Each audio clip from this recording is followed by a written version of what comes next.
Oh, look at that. Look at that. We did it at the same time. I think it's working. There it is. All right. Whoo, boy. So, Odyssey. Oh, no. Odyssey of the Dragonlords, session 100 something. It's all come down to this, etc., etc., etc. Chapter 9, Battle of Mitros. Real consequences. Real crazy bad guys. The fate of the world is hanging in the balance. Maybe not the world. Maybe just the status quo for the settlers of Thylea. But pretty much anybody that joined your guys' cause is going to be eradicated also. So you've pretty much cost the Oresians their lives. And okay, yeah, so it's pretty bad. It's pretty bad for the whole world. So, yeah. All right, let's go ahead and ask a question. Ask a question to get some factspiration going and learn even more about these amazing characters that we have come to love. We're going to just roll randomly for a easy, hard, or harder. So yeah, easy, hard, or harder. Easy, medium, hard. I don't know. We'll see how it goes. Bring it on. All right. According to RNGesus, they want you to answer a medium difficulty question. Let's see what they ask you. These are the questions that I ask myself when I've had like a little bit to drink and I'm thinking real hard about my life. I think we've asked this one before. So if you've answered this one before, please don't answer it. But like this is a pretty good one. What mistake do you keep making? And why do you keep making it? And what has it cost you?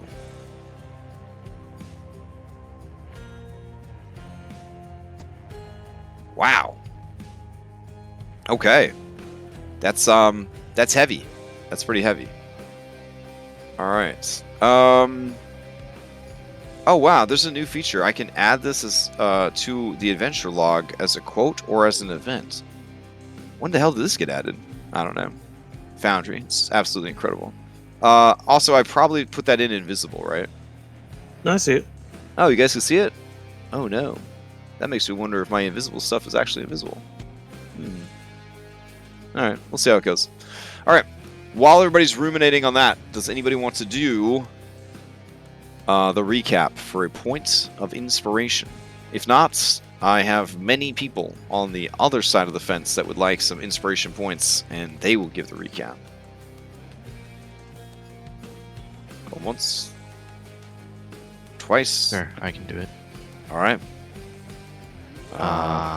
Okay. Yeah, go for it, Reset. Well, last time we basically made our way back to Mitros, which has been under siege for a while. It seems like the pieces have already been put in place, and now it was our turn to join the fight. We spent most of the time looking over our troops and deciding where to station our pieces, but we did meet up with Valis, who is now Tisiful, and she basically gave us the rundown that Acastus has been kind of fighting, trying to keep the city together because a lot of his Dragonlords have ditched him for Sidon. There was an event where he, I guess, magically aged his dragon Icarus again, turning him into a gargantuan. I think that's the largest you can go, gargantuan. I would assume ancient dragon, who is now being controlled, and we must stop him. In addition to Hergeron, Zakroth, the chieftain of the nomad Minotaurs, as well as Gaius and Issachar, and a whole bunch of other Sidon troops. And that is only the first wave. After dividing all of our troops, we went into battle with Hergeron himself, who summoned some massive buildings, or animated some buildings, as well as using a 9th level meteor swarm, which took out Hypatia, and the buildings are now beating on us, as well as Hypatia. We probably need to get her back up. So it's not looking good for us. But in the end, we should be fine. Oh, okay. I don't know if I forgot something very important. I mean, there were a couple of things that may have happened. So, Yeah. So, a couple things that you may that you may have overlooked. I like the optimism for sure. I like the optimism. It's good optimism. We did spend, some might say, quite a long time playing Warhammer minigame, deploying troops and B-team allies and whatnot across the city to kind of fight off Sidon's forces. In the battle against Hergeron, kind of repeating the mistakes of the past, when Hypatia was about to be finished off by Hergeron's magic missile coup de grace, Chandras ran in, threw up shield, blocked the magic missiles, only to be smashed flat into a bloody mess on the ground by one of the animated buildings, thus revealing the true consequences of Chapter 9. You are destined to defeat Sidon. I cannot let you die, at least until I have no choice. So, I don't know how heartless you are, but those that care the most about you are basically your extra lives, your continues, the quarters you have lined up on the the front of the screen in the arcade. So recklessness and heroics is good as long as you understand the weight of what's in store. You have gathered these allies for a reason. The allies are there to support you and ensure that you accomplish what you set out to do. And they will do that any way they can. All right. So I think that's the main thing that was not covered. So go ahead and take your point of DM inspiration. Does anybody want to answer this question in character? What mistake do you keep making? And why do you keep making it? And what has it cost you? Yeah, I can answer it. Okay. Philippocles, what do you got for us? Yeah, I mean, you kind of pointed on it. Recklessness, overconfidence in my resilience and ability, and throwing caution to the wind. It's why do I keep making it? Because I've got no fucking choice. That's just about it. What does it cost me? It's put my allies in dangerous situations, and it cost me the life of my father, who I respect most. Yeah. Shit. All right. You may take your Factspiration die, and you may ask the same question of any NPC that you have met.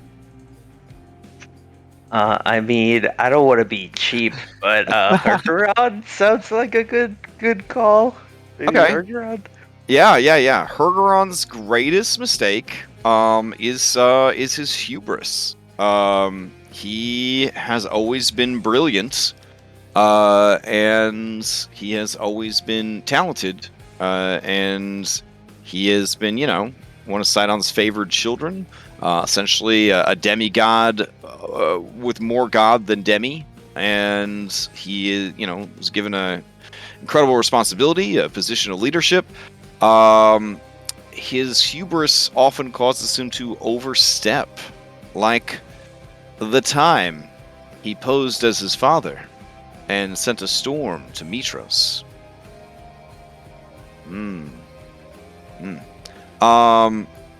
Yeah, so what does it cost him? I mean, thus far, it cost him, basically it cost him the respect of his father, because he keeps screwing up. You guys were able to sneak right underneath his nose, on Yonder, and steal back, the piece of the Antikytherian. Yeah, like during the Great Games, he wasn't able to win the final melee of 100 hands. It just feels like for him, it just feels like one thing after another. Why does he keep making it? Because spellcasters are very overconfident. Greek gods are very overconfident. His father's very overconfident. He just, he thinks he can punch way above his weight class and do way more than he can. Will he finally learn his lesson? I don't know. I guess this is his last chance. So, but yeah, it's definitely hubris for sure. So, but no one could tell, because this is all meta. No one could tell Hypatia that he was actually the one that threw the lightning bolt at her when she first came to Mitros. So, all right. Oof. Damn. I guess we have no choice but to return to that battle and see what happens.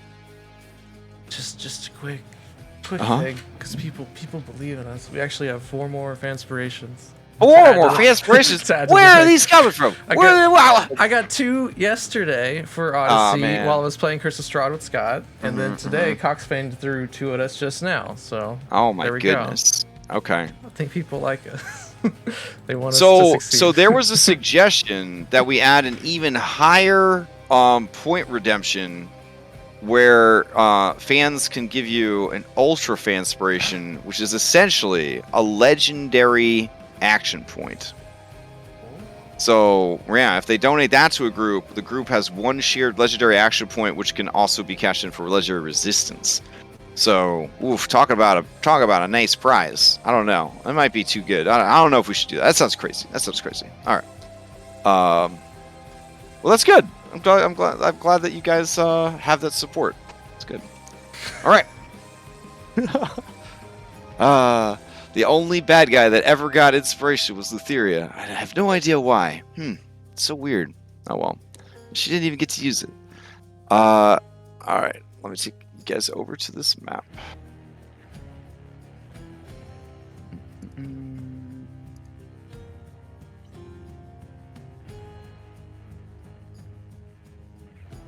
Here we go. And activate. Now, does anybody need anything from chat real quick? Because my intention is to delete chat for performance reasons. So does anybody need to scroll up and see anything in chat, or are we good? I'm good. All right. Sounds like we're good.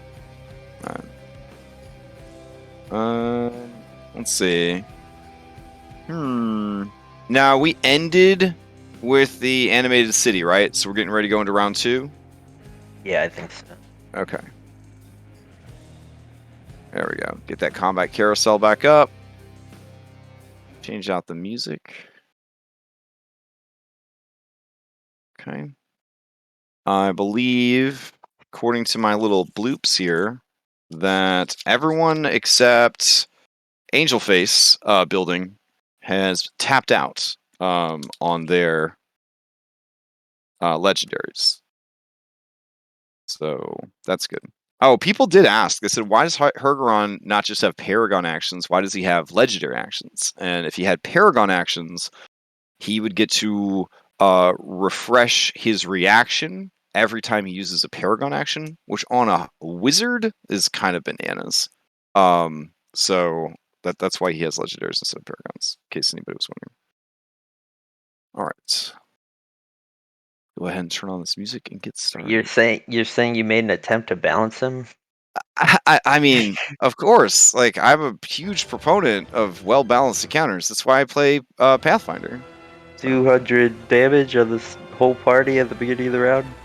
Well, I wanted to take it easy in the first fight, so we could set the pace Gotcha. for all the other waves that are to come. Gotcha. Because each wave has to get harder and harder. We don't want to go crazy in the first fight, Phil. You know what I'm saying?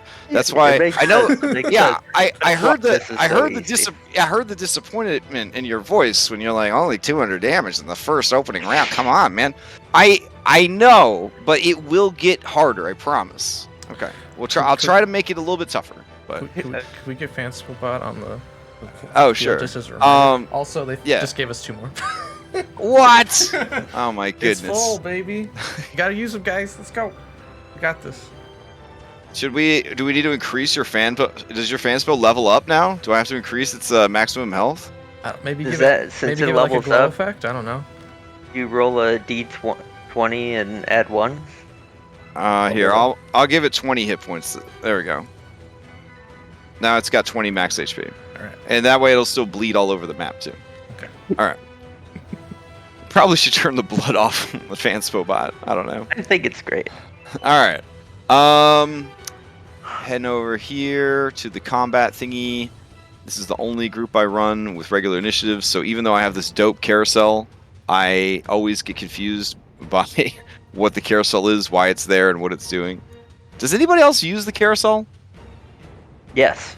Okay. Because I think I stopped using the normal one. I only use the carousel now. Nice. All right. I'll try. I don't know. I think. I'm such a dinosaur. I'm gonna keep using it this way. All right. Here we go. Delete in chat. Okay. And we'll move to the next round. Maybe. There we go. Can you unpause? Oh yeah, Phil. You are up in round 2. Okay.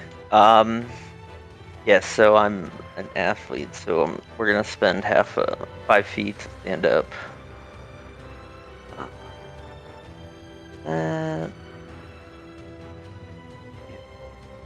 Why is she? There we go. And then telepathically to reset, I'm gonna be like, if I get him to you, you'll be able to fuck him up, right? Yeah. If you can get him to me, then I will ignore the building. Okay. Then I'm going to move 75 feet. I'm gonna use my action to dash another 5 feet. I'm gonna bonus action grab him. Okay. As you go to grab him, you feel your hands sort of pass through him, and he seems to have an almost gaseous form. He smiles at you, and you remember the potion he quaffed. And I wouldn't have seen that. You saw him quaff a potion. No, I wouldn't have seen him been gassy. It would have affected my turn. Oh no! Like I'm saying, when you go to grab him, it kind of Okay. you kind of pass through him, like, whoosh. Yeah. Okay. Well, Yeah, he's not pulling like no Strahd floating around like a fucking cloud shit. Like, this guy's keeping his shit together. Okay. Well, But as you move up on him, you go to grab for him. Does Jeremy Crawford give me my bonus action back? Jeremy Crawford feels pity for you because you are not a spellcaster and you're entering the higher tier of play. So yes, he rides by on his bicycle, ding ding, and he returns your attempted grapple. All right. Trying to figure out what else I can do with my bonus action. I did commit the dash.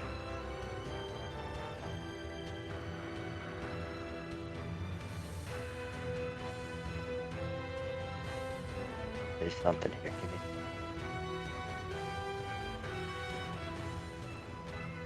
Huh?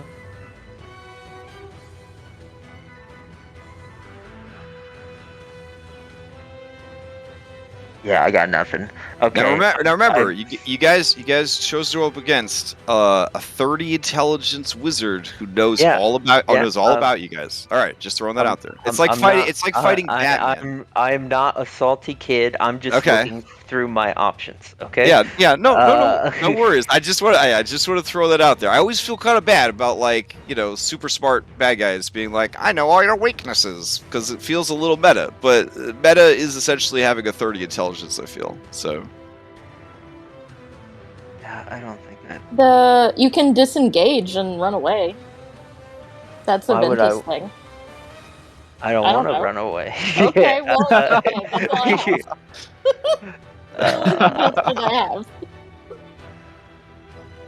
I actually printed out Kairu's sheet so that I know what I can do. Oh, dope. I actually printed out my stuff so I can look at it. Oh wait, isn't heroism a bonus action spell? I think for your thing it might be. No, I think that's a. Maybe it's not. I don't know. I think it's a bonus action spell. It's not very commonly cast. I'm looking it up real quick. It's a hard sell for your concentration, to be sure. But you don't have to use concentration. Yeah, I don't have to concentrate. It is unfortunately a full action, but it may say otherwise in the description of your boon. If it doesn't, though, then it does take an action to cast it. Yeah. Okay, that's it then. I will bonus action blow my horn. Okay. Look up into the sky at Grandpa fighting the dragon and. Oh yeah, you can see them all the way across the city. As crazy as that sounds, because they're so big, and it is fucking wild. They're very small. Like you could kind of squish them with your fingertips. But you do see them having a radical kaiju battle in the harbor. Oh, I'll bonus action change my rod into. I'll press the red button and pull out the greatsword because he doesn't seem too hard to hit. All right, hype. Okay. That's my turn. All right, play passes to Hergeron, and you hear the 5 bloops of his legendary action economy. All right, Hergeron looks at you. He looks at his expansive spell list, and let's see. He looks over at Hypatia, who continues to be the greatest threat on the battlefield. But she is currently down. Cyrus is down next to her. Reset and Tisaful are over there. Let's see. Okay. Yeah, sure. He'll go for it. This is the 5th age of magic. He'll just cast a spell right in front of a totally badass melee DPS. He begins to cast a spell. Alright. Let's see. The spell that he is casting.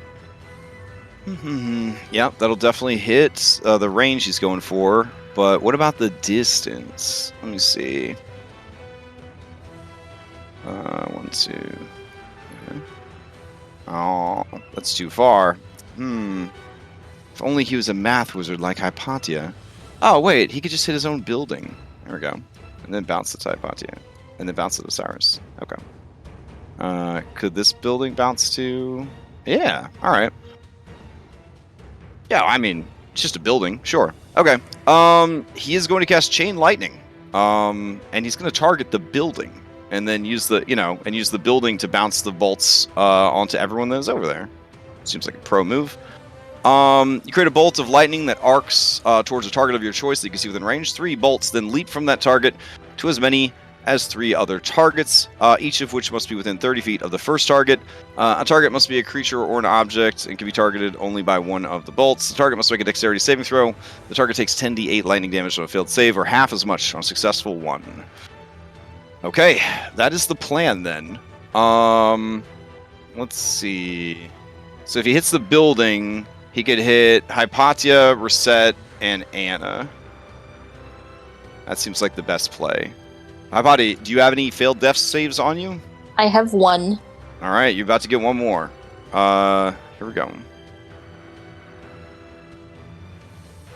Let's see. Would he upcast it to 7th, or would he save his 7th level spell slot? Yeah, I'll just cast it at regular one. Okay. He's going to cast it at 6th level. Here we go.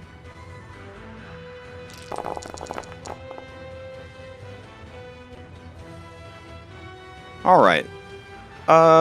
43 points of lightning damage is going to explode out of this, the spires of this animated city, and strike Hypatia on the ground, Reset, and Anna. It is a dex save.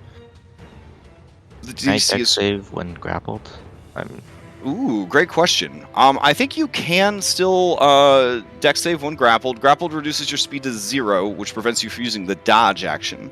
Okay. But I don't believe it stops you or even imposes a penalty. Now, restrain, if you are restrained, you have a penalty. Are you restrained? No. I just rolled as Tisiful by accident. Okay. I mean, but you rolled a 10, so what's your modifier? What's Reset's dex modifier? It's a save, it's a +8. So you got an 18. 18 is not enough to make the save. Is it close enough to succeed? It is not. This is the Titan god of magic. Okay, then I'll use my reaction. Okay. To Heart of the Dragon. Okay. So I have resistance to lightning damage. Smart move. All right. The building will also try to make a saving throw. Man, very close. Very close. He tried really hard. He is going to take full damage from that attack.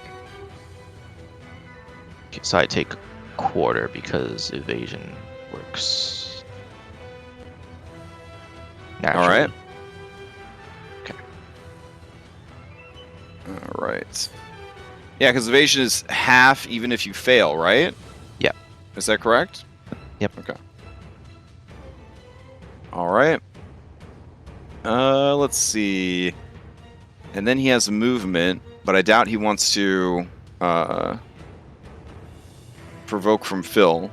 So I think he will hold his ground for now. Can I have a boon, please? Oh, yeah. Did you wait? So you rolled with advantage? Yeah. Oh, okay. Cool. Magic Cool. resistance.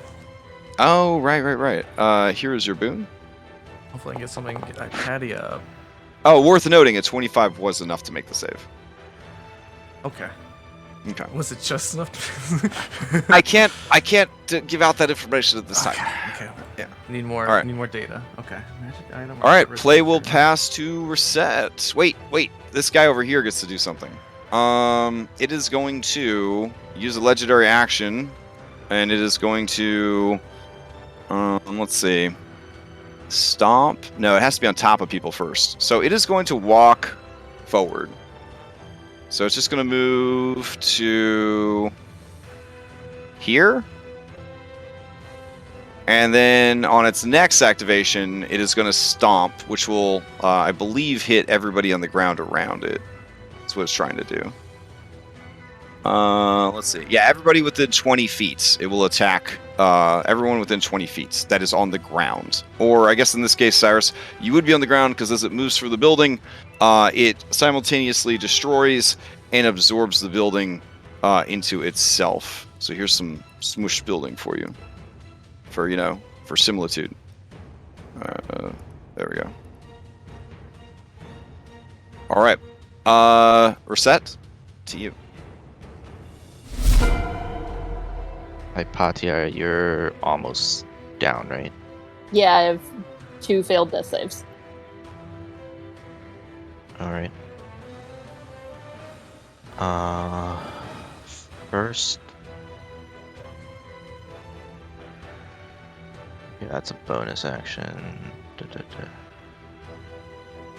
Okay, first I'm just gonna use Healing Word on her. Just to wipe away the death saves. Okay. So, D4 plus... modifier. I just have to get the Tisiful. It is a plus 10. So 13. Right. Very nice. So that's my bonus action. with my action, I guess since he moved closer, I'll go ahead and use the cold breath and hit both the buildings. Oh, nice. Okay. Kind of breathe it through. Yeah, like move over a bit and then kind of breathe it back out. Breathe it through your body onto both of them. I got you. Okay. Yeah, I assume they're immune to paralysis, so I'll go. As big old constructs. Yeah. All right. So they will go ahead and roll their dex saves. Or no, con saves. Because it's icy breath weapon. DC 20 con. Okay.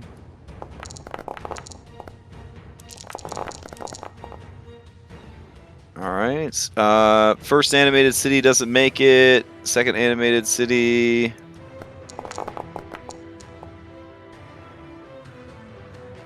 Doesn't make it. They both take 58 points of damage. Nice. I got exactly average. Right. And then, let's see, that was my action. Yeah, that's an action. So, I have a question about the mount thing.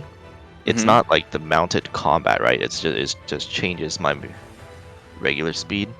Correct. Yeah. You guys aren't technically mounted, gaining any of the normal mount stuff. This is a boon that's changing your character. All right. That is all I can do. I think I messed up last week though. Oh, no worries. There's a lot going on. All right. Anything else from Reset?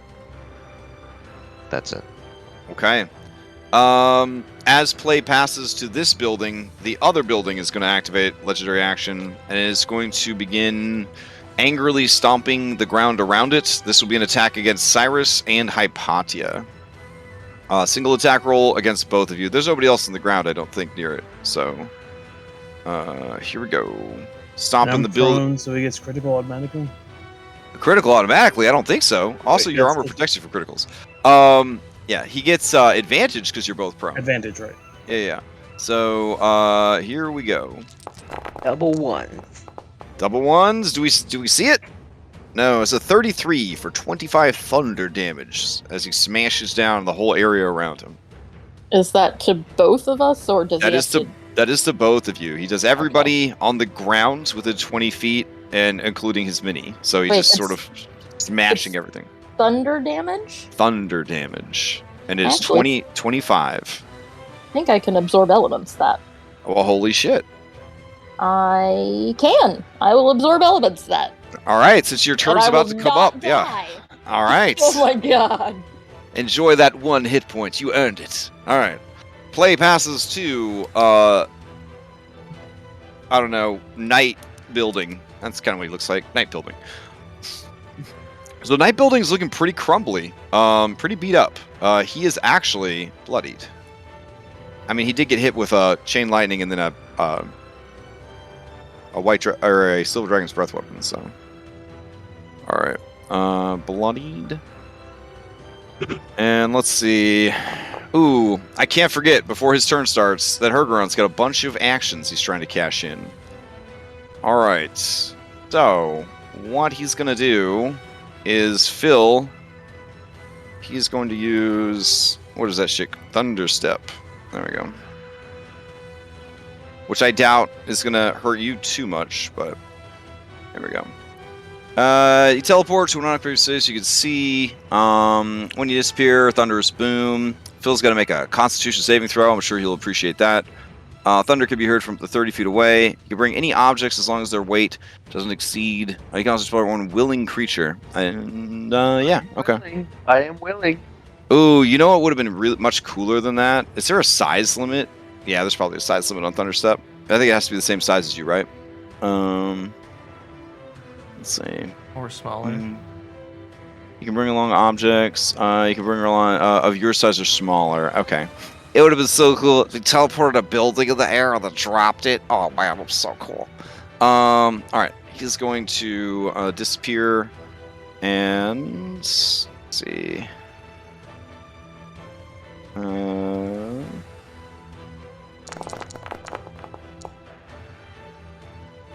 Okay, he can go up to teleport 90 feet. 90 feet. Thank you. 300 feet. All right. 300 feet, even No. better. 90 feet. 90 feet. Which one is it? 90 or 300? That's a lot you hear It's from. 100% 90. All right. Jeez, I was like, what? That's amazing. All right. Let's see. I guess he'll go over. What happened? I failed. Oh my God.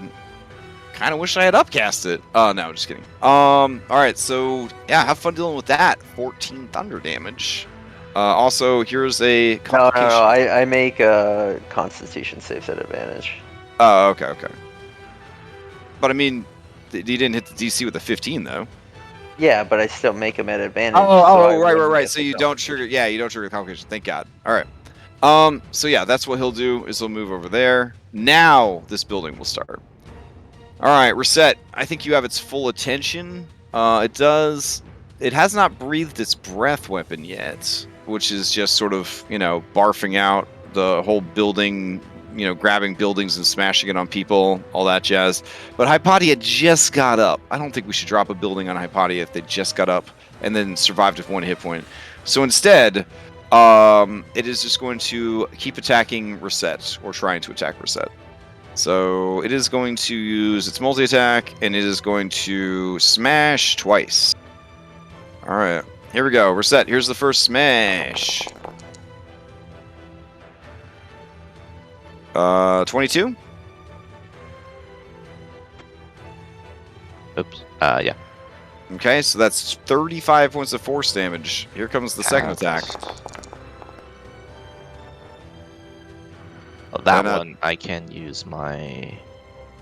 Oh wait, no, it would meet. So. Okay. I rolled a 5 and a 4. It's incredible. Mm-hmm. All right. I still took half in both though. All right. Let's see. And then he will. I think he will shuffle over towards Anna.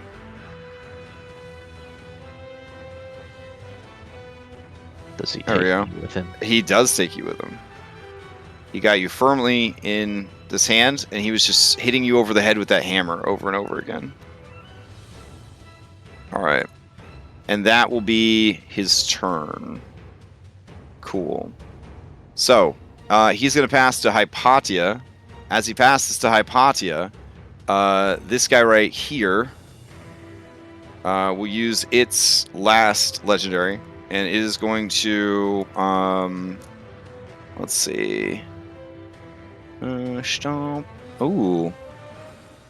This is kind of spicy. Seismic stirs.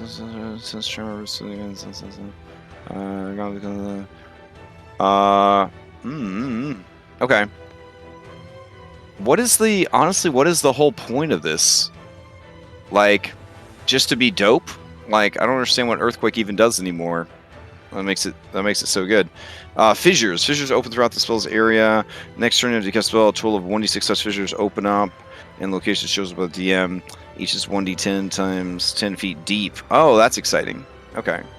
The tremor deals 50 bludgeoning damage to structures. Oh, Earthquake would be awesome. All right. He's going to it is going to raise its arm up and bring the arm down and smash it into the ground, triggering an earthquake, which will rend asunder part of this map. All right. I've got this. Let's see.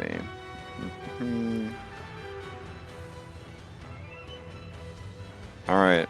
Now, this isn't the best earthquake template. They don't have a lot of earthquake templates out there, so it might look like a big piece of poop. But I'm trying my best. Okay, trying my best. All right. We will let RNGesus decide exactly where this goes, because putting it directly under Hypatia is too much temptation for me to have. So we're gonna go 1, 2, 3, 4, and then 1, 2, 3, 4 as sort of we're gonna grid out the map here. All right, so it's at the bottom of the screen, and it's in number 2. All right, so it's actually going to appear down here. There we go, and kind of like just up like that. That's pretty cool. All right. And then all them buildings fall in and get destroyed. Now there is a big ravine you could push that building into, which is actually kind of dope, and I sort of regret doing it now. But it's cool. All right. That brings us to Hergeron. Hergeron's going to do some shit. Let's see. Bro's running out of spells here. Okay. This will be nice. So, Phil, you and your dragon take up roughly 15-foot cube-ish. So let's see. I am huge, yes. Yes. That is what I read in the fan fictions. So, he is going to cast a spell towards Phil. And this spell... I would like to... if I can see him. I don't know if I can. I would like to identify what the spell is. Okay, yeah, you could... Yeah, definitely. I would say you could identify the spell. It's fine. Oh, actually... What it is, he asked how big I am. Yeah. Well... I actually don't have a reaction, so never. Oh, okay, fair enough. All right, he casts a spell and does some really dope somatic gestures, and then straight out of like Naruto / Levi Grossman's The Magicians, and you hear a thrum of magic all around you and Ventus. What could it mean? I don't know. Remy knows. I don't know what it could mean. All right, now play past this to Hypatia. Okay. I am casting Banishment at 5th level and targeting both of these stupid things. Okay, hype. All right. Now, the problem with him trying to get away from you is that he can't counterspell you in return. So, very slick. All right. Let's see. All right, each of them has to make a saving throw, and it's charisma-based. Wouldn't you know it, buildings... are apparently pretty charismatic, but they don't have proficiency in it. So it's still going to be a hard sell. What's your DC? 19. 19, okay. Building number 1? Nope. Oof, alright. And building number 2? Nope. Alright. Both of the buildings phase out as long as you can maintain your concentration.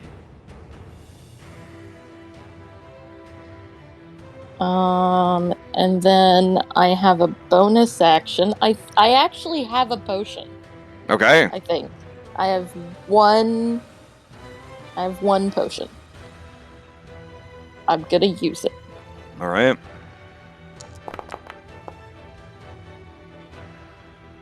Oh, it's actually 2. It would be because we use hit dice, so it's 2d6. Okay. Let's see. Alright, so roll 2d6 plus 2 then? Yeah. Alright. Oh, God. Oof. That's Oof. worse. Hate to see it. Okay. Alright.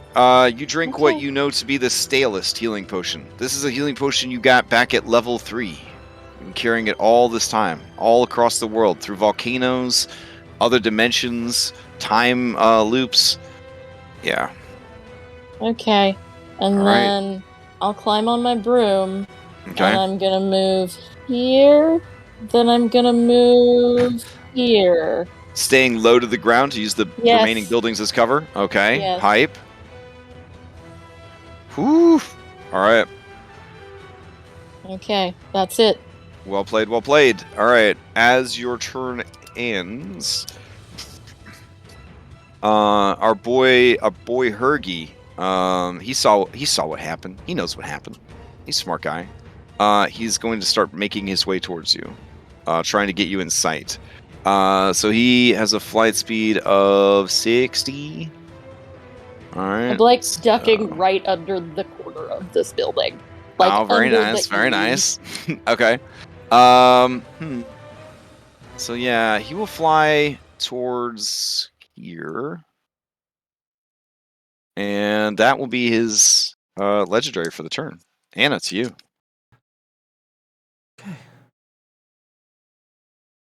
Music died. I know. I feel like I got one. at this point, telepathically, I could tell them what's happened to me because I'm probably Like against it. like Ventus would feel like I'm in a box. Get me out of the box. It's too strong. Okay. One main thing is making sure Hypatia is safe, and she looks like she is for now. So now, I just attack this man. I think. Can't heal. Okay. So I can't use my mount to take a dash. That's what we're saying. So it's not.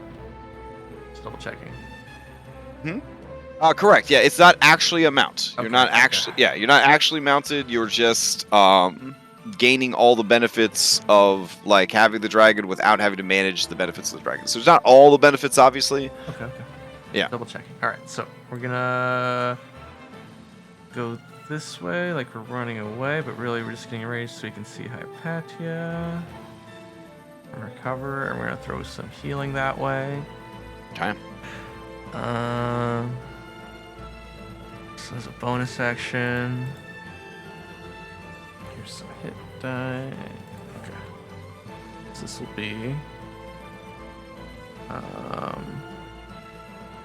/R 5d6 exploding.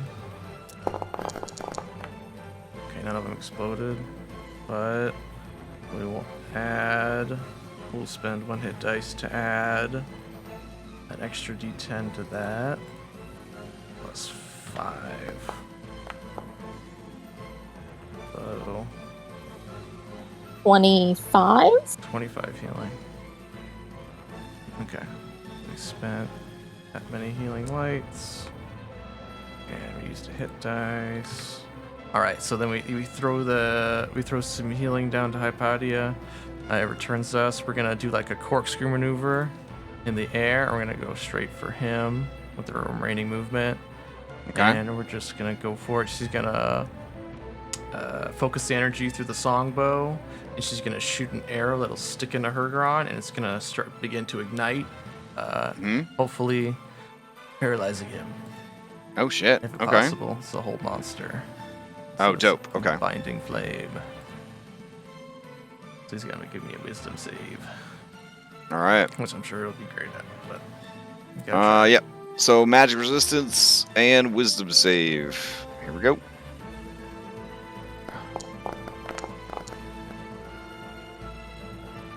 Okay, so we're looking at 26. on his save.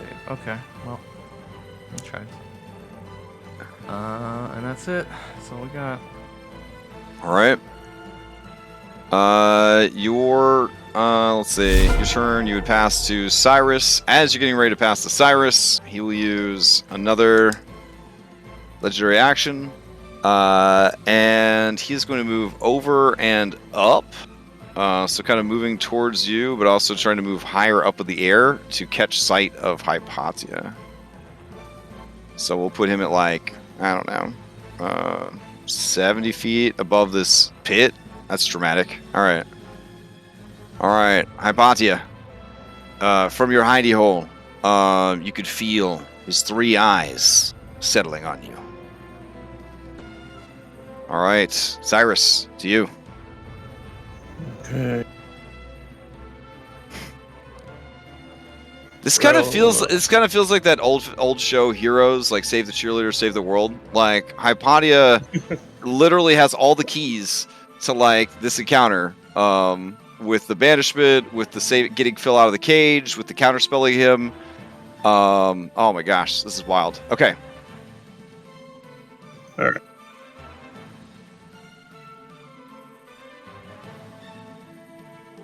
Fly 60 feet this way. Okay.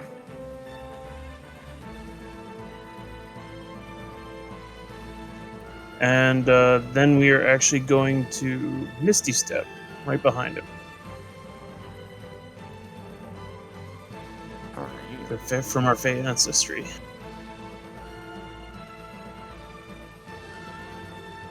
Well, again, that's right there. Damn, it's still not close enough. You can. It looks like you can get here or here.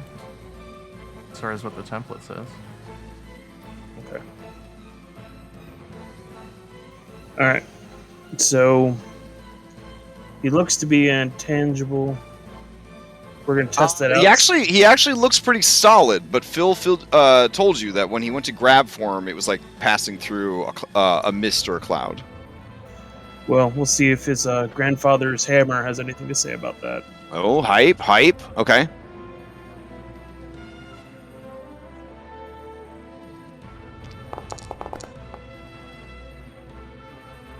Oof, 32. He won't be shielding that. Okay.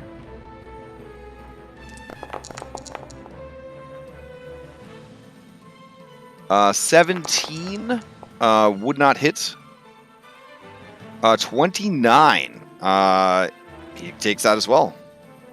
And the last one will apply some force to it. Okay. Oh, concentration checks, right? Concentration checks? This God of magic can't do concentration checks anymore. Come on, guys. We're moving into high-level D&D here. We'll take Yeah. I think that actually came up last week. He's actually cast more than one spell with concentration, too. Because he just doesn't follow the fucking rules anymore. Alright, Sonic Strike, you're adding another 17? Is that what it says? 8. 8. Alright. He has a 17 strength check. Or fall prone. Strength save? Yep, strength save. Okay, here we go.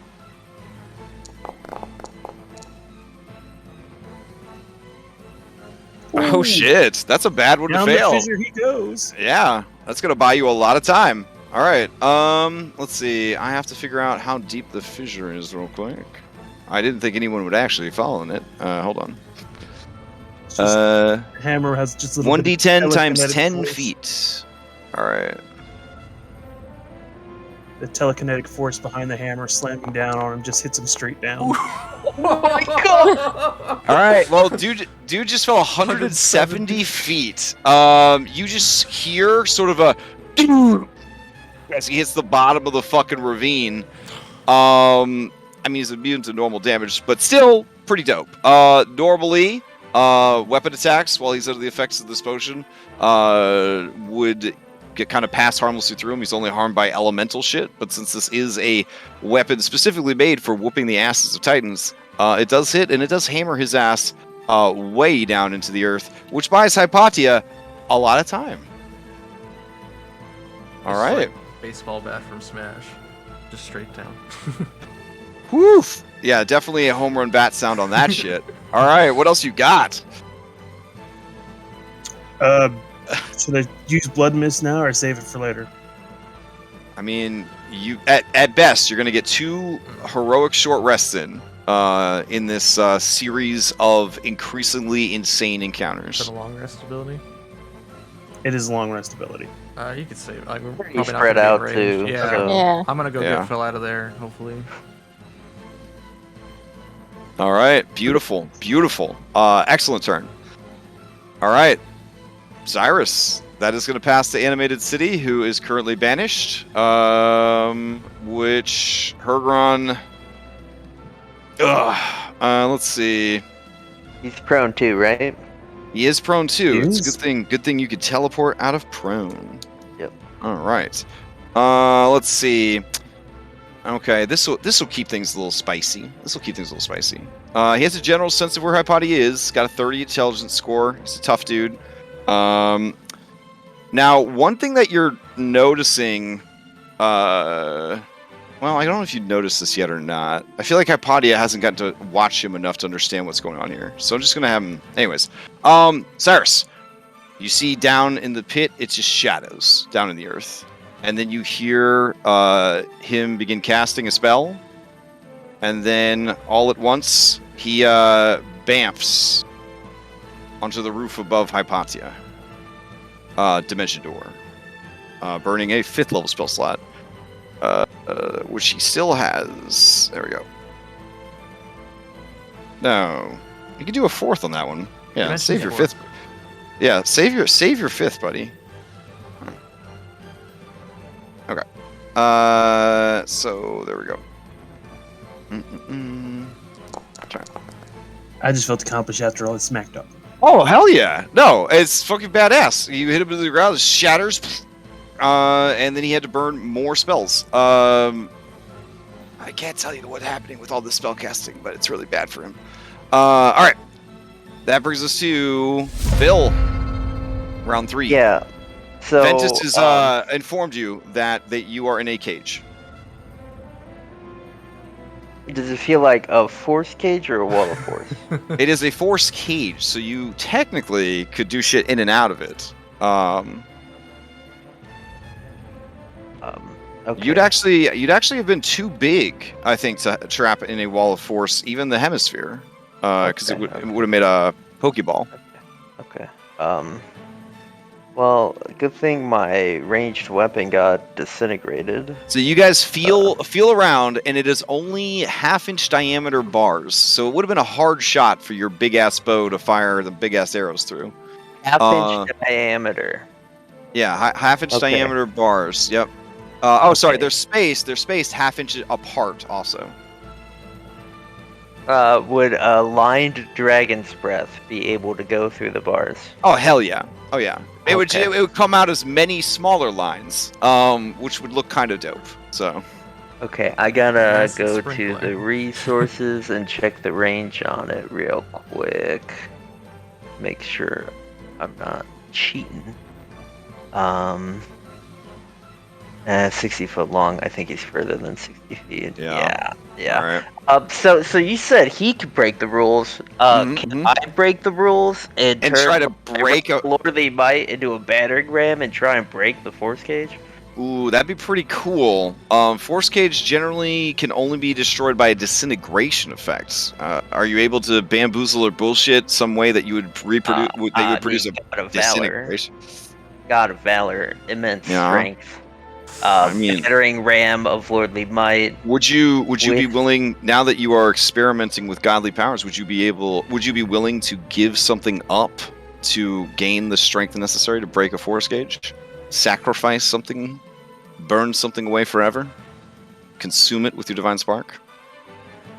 I don't know how that works. I mean, I don't either. We're winging it here, man. Like, what would you give up to be free of this cage? Like, It's only the first if it fight, wouldn't Phil. cost me my action, my bonus action, or movement, Man, it's increasing the I- price. Really. I'm not even asking Would about be that willing- stuff. I'm asking about, like, your personal health, your stats, your I your know, being. It's only the first Yeah. fight, but Phil. I'm saying I'm willing to give Wow. up proficiency in animal handling.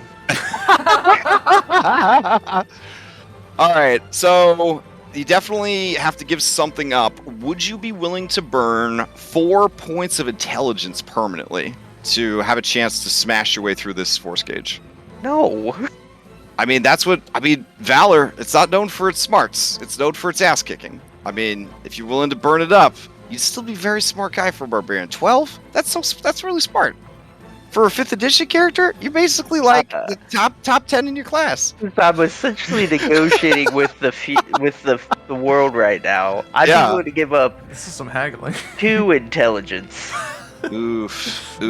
Yeah, no deal. Sorry. All right. I will Upon also sorry. let you know that I didn't bring disintegrate today. Oh no. And the thing Wow. I was gonna try was dispel magic, so that just came out of the bag. So Specifically, force gauge cannot be dispelled. I by would be dispel willing to give up 2 intelligence and 1 charisma. I didn't know. So it's perfectly rounded out. I mean, I feel like Valor likes charisma though. It doesn't like intelligence. Would you give up a wisdom point and 2 intelligence? That's risky. I mean, honestly, your wisdom's so low anyways at the level you're playing at, you're never going to make a wisdom save throw anyways, bro. You know what I'm saying? How about 2 intelligence and proficiency in animal handling? Final offer. That's a wisdom-based skill. Oh my goodness. Oh my goodness. I don't want you to be trapped in there the whole fight. Oh man. Well, maybe a turn trapped to that wall of force will make you reconsider my offer. All right. You and Ventus, I guess, remain trapped in this wall of force. Anything else from Phil? I mean, you could dramatically smash against the wall of force. Yeah. You don't have training in Arcana, so I mean, you don't have a total idea. I mean, Hypatia is probably feeding you as much information as you can about what a wall of, a cage of force is doing. But yeah, you and Ventus frustrated, tearing, pulling, unable to get free. I mean, for the record, Okay. Wait. This world? How about this world? I will be willing to give up 6 intelligence. Oh for the shit! ability to dimension door once a day. For the rest of my life. For the rest of your life, once a day dimension door? 6 intelligence. Buddy, I'll take it. That's a deal. All right, hell yeah! You are feeding the domain of valor. Get that fucking intelligence out of here. That's disgusting. There we go. I got to watch it go down to 10. Oh man. All right, Phil, you glow brightly as your divine spark begins to consume your very mind, taking over who you are and reshaping you into who it wants you to be, just as it did to your father. All right. And I will dimension door next to Hergeron. Hype.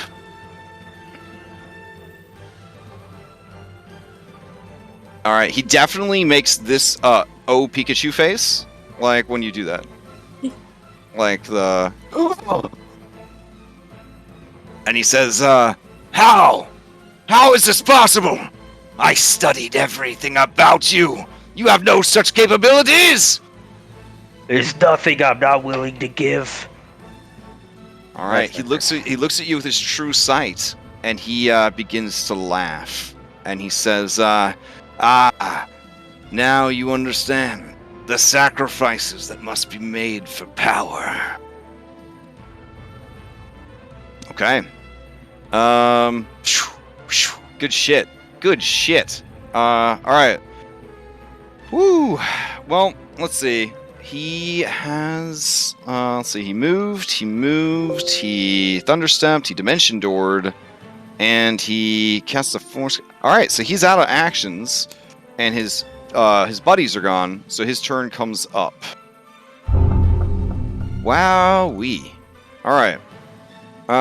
Let's see. He sees Phil's right there. He sees Hypatia down on the ground, and he sees your dragon there as well. All right.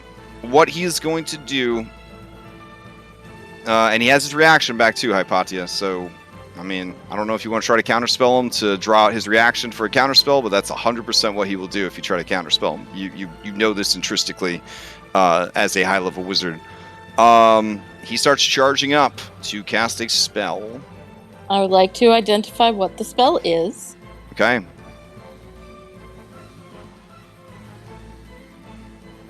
All right, he is going to cast another Chain Lightning, but because he does not have another 6th level spell slot, he will be taking 60 points of damage to do it. He is actually consuming his own essence and being to keep casting spells above his weight class. And now you understand that the magic that he is using, the power that he has, is far beyond his ability to control. And you just watch Phil kind of start down that path as well. Actually, let me look up something about Chain Lightning real quick. Hang on. Okay. Ideally, you know what? Chain Lightning, I don't think he's going to hit anybody besides you and Phil with that Chain Lightning, really. And he's super high up in the air. No, you know what? It'll just be a higher level Lightning Bolt. So he'll be casting a higher level Lightning Bolt straight down through Phil and into you. That's the plan. Yeah, sorry. Again, I don't have a 30 intelligence IRL. I'm trying my best here. No. Yeah. But he will still commit to the higher level. Oh yeah, he's still high. He's too high in the air for you to do that too, right? Wait, what? Yeah, because he's No, he teleported onto the building above you. So yeah. He could definitely fire down into you. I just have his height set at negative 170. So let me fix that real quick. All right. So we'll assume that he's up on the building above you. So we'll say he's only like 30 feet up. Phil's in his face. He's going to fire the lightning bolt straight down through Phil into you, just like he did all those years ago. It wasn't years ago. All those months ago when you came to Mitros and he blasted you at the gates. He's going to do that all over again. So what's your move? What do you got here? As part of the reaction to identify the spell, you could counterspell, but he might just try to counter that counterspell.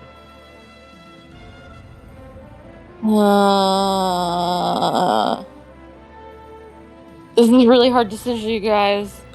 Depending on 'Cause how if much damage he does, it might just be better to absorb it. Yeah, that's what I was thinking. Yeah. Because he's just going to kind of split you back, but then he Yeah. loses reaction. I'll let it go through.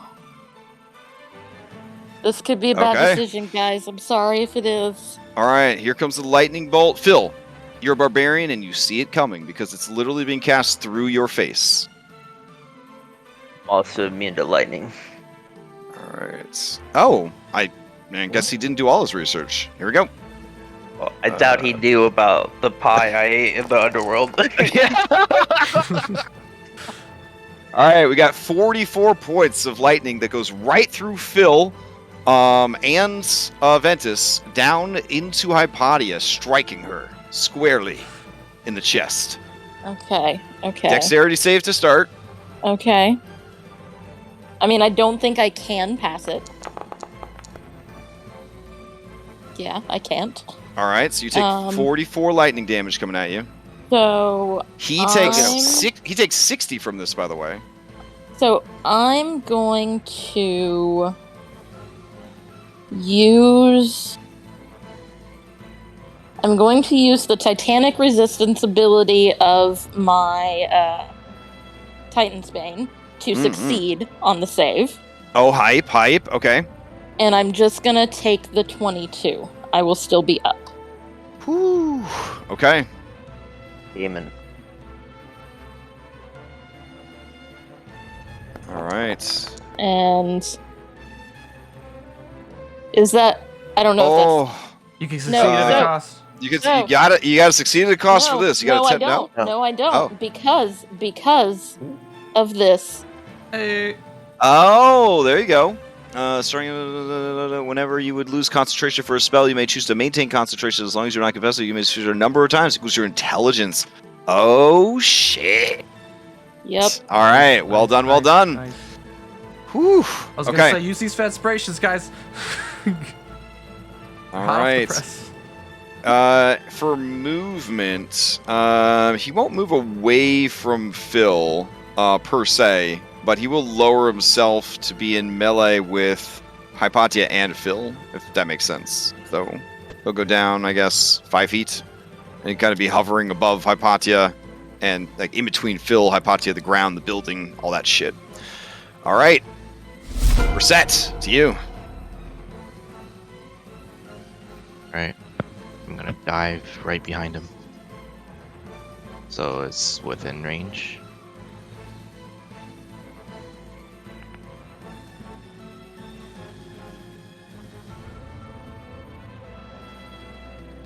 And I'll lower myself to his level.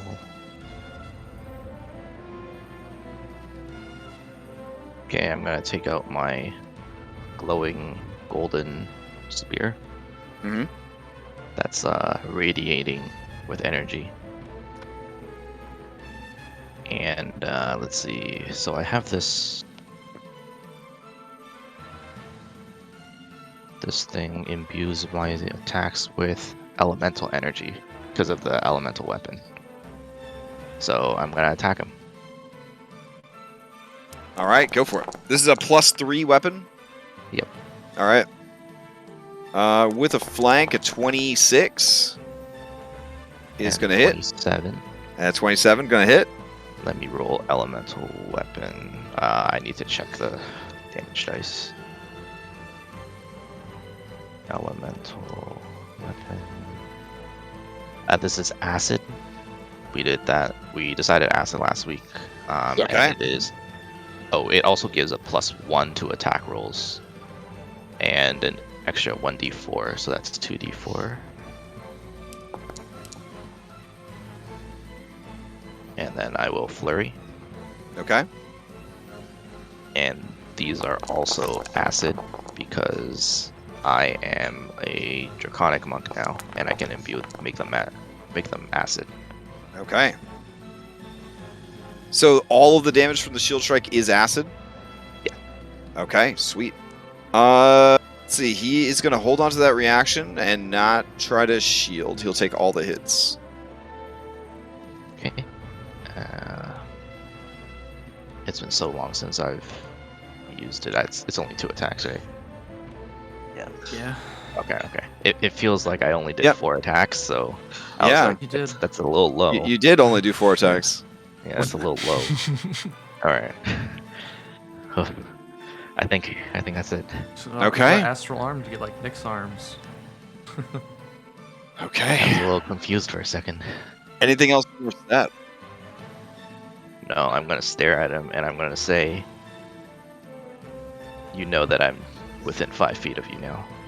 If you've done your research, you should know what this means. Okay. Fair. All right. Let's see. You are within my range. He's 15. He's 25 feet up. Okay. So his reach with his melee, let me check, is 10. So, I mean, I think he could hit Hypatia on the ground. Maybe? No, probably not. All right. Provoke. I mean, if he's 15 feet Yeah. tall, he's got a 10-foot reach. Yeah. All right. So it's a disadvantage, anyways. Here we go. So as play passes from you to, I don't know, the animated city, do they get initiative counts if they're? Yeah. Even if they're banished, they get initiative counts. Okay. Incapacitated until they come back. Yeah. Okay.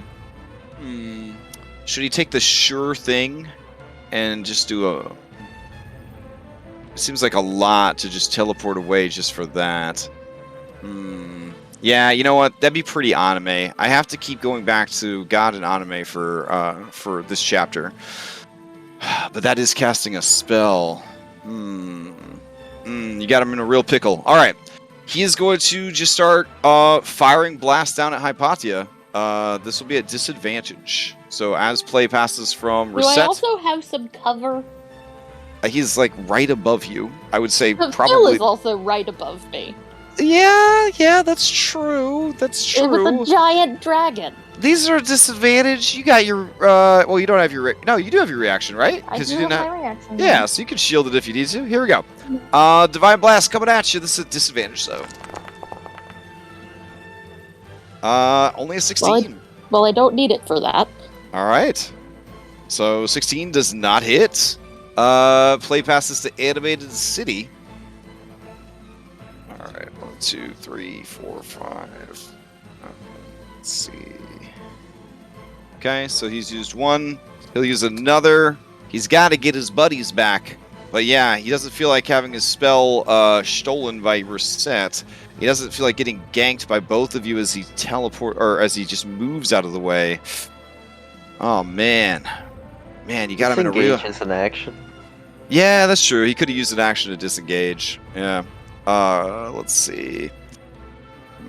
I mean, he's only 30 intelligence. He probably would have figured it out. Yeah, but then, like, disengage. He did the math. Who knew he'd roll a fucking 2 and a 7? All right, he's gonna try again. Divine Blast coming down at Hypatia. Oh my God! He got a 2 again. He got a natty 1, a 1 and a 2. Holy shit! All right, let's see what the complication is. Passing luck. One random combatant besides you can roll for a boon or a fortune token. Oh wow, fortune token would be pretty good for the rest of the chapter. Is anyone interested? Going once.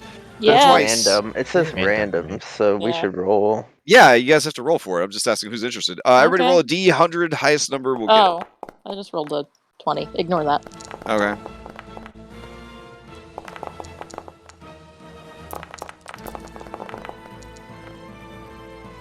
Anna. All right. Anna, you may get a boon or a fortune token. Which, I mean, fortune's pretty damn good. Yeah, honestly, I think fortune.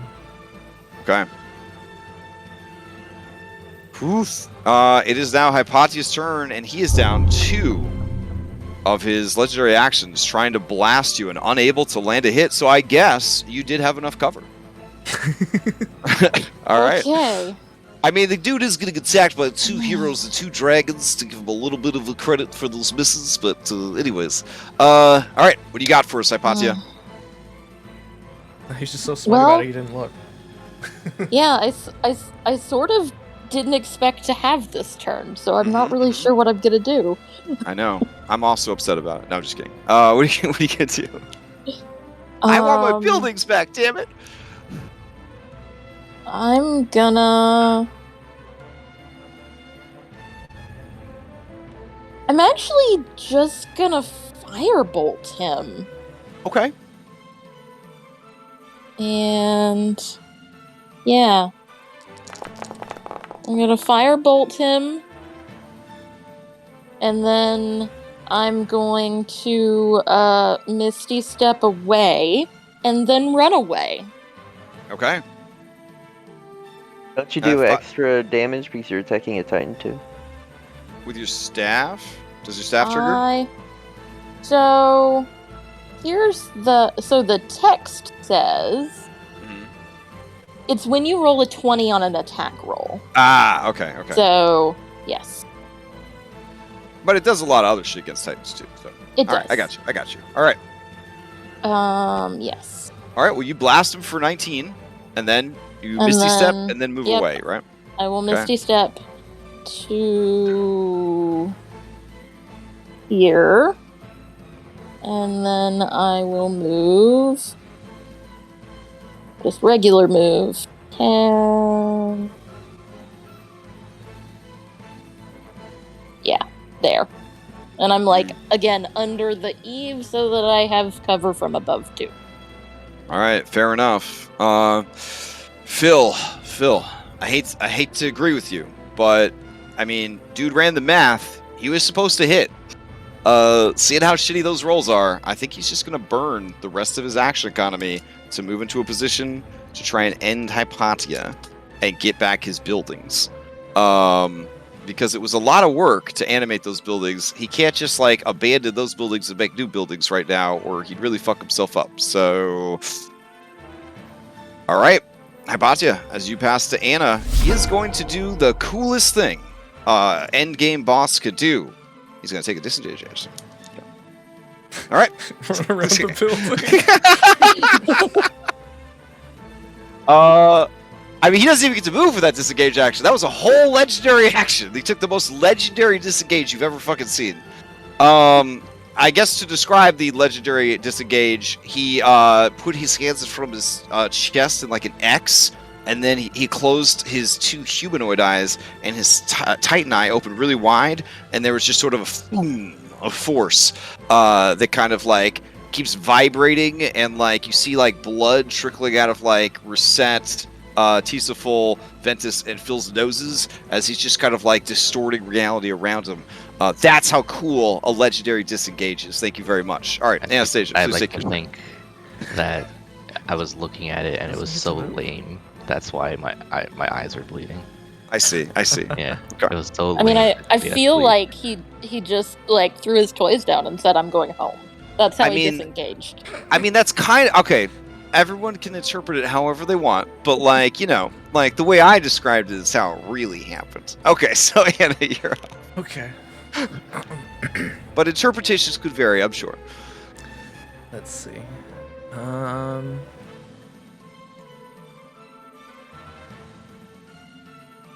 Okay, so we didn't get next to Hypatia, so we're good.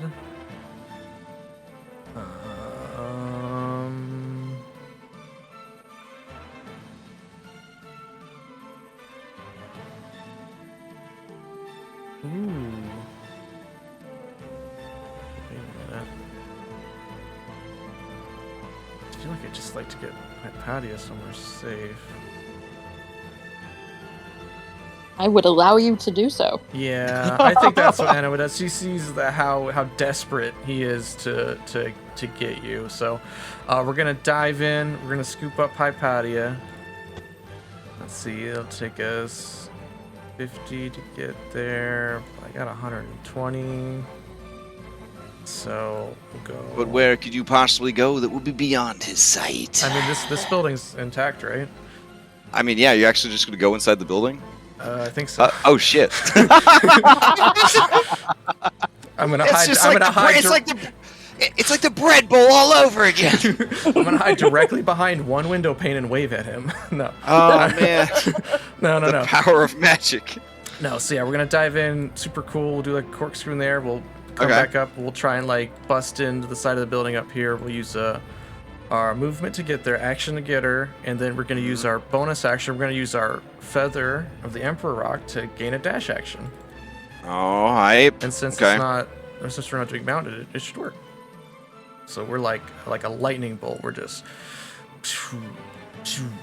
and then we're gonna get into the building from this side. All right. You hear Kyra. You hear Kyra excitedly say, "Not the right time, but it's a coffee shop." I mean, we are on the campus of the the academy. So I mean. She kind of grabs like the entire display case of scones and just starts like shuffling it into her mouth. So. Give one iPad here. Remember, you also cost gold? No? Okay. We all enjoy scones as a free action, okay? Okay, fine. That's fine. my turn. Fine. I'll allow it. Alright. As your turn ends, Dude Bro puts one fist up in the air, Superman style, and fooms high up into the air. Not that high, because, you know, it's only got a 60-foot speed. But he kind of rises up into the air, and as he does so, you can see his body glowing so brightly from within as the divine sparks he is trying to manage are consuming him. Okay. Cyrus, to you. All right. He's moving so fast, bub.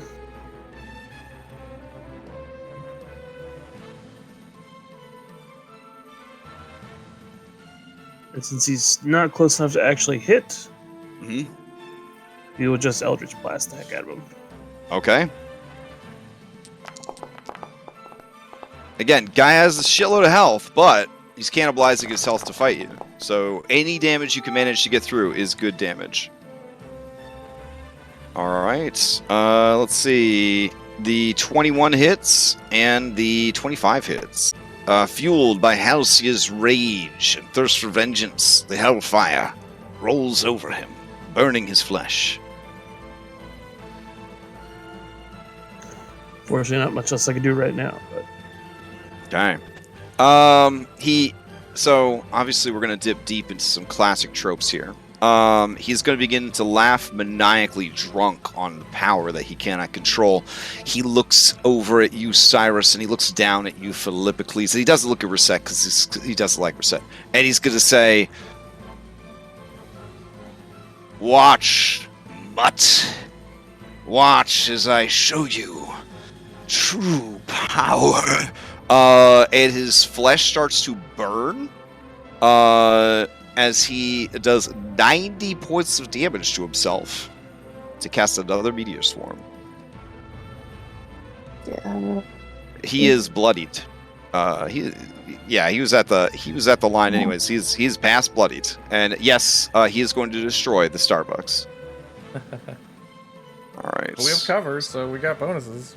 You do. All right. Here we go. Yeah, I don't think I could. If this live guy anyway. wasn't so obsessed with Flash and Panache, he could have just Earthquake and collapsed the building on you. But, you know, sometimes you got to be cool. You got to be a cool guy. Let's see. You could cast Absorb Balance before the fire damage hits us.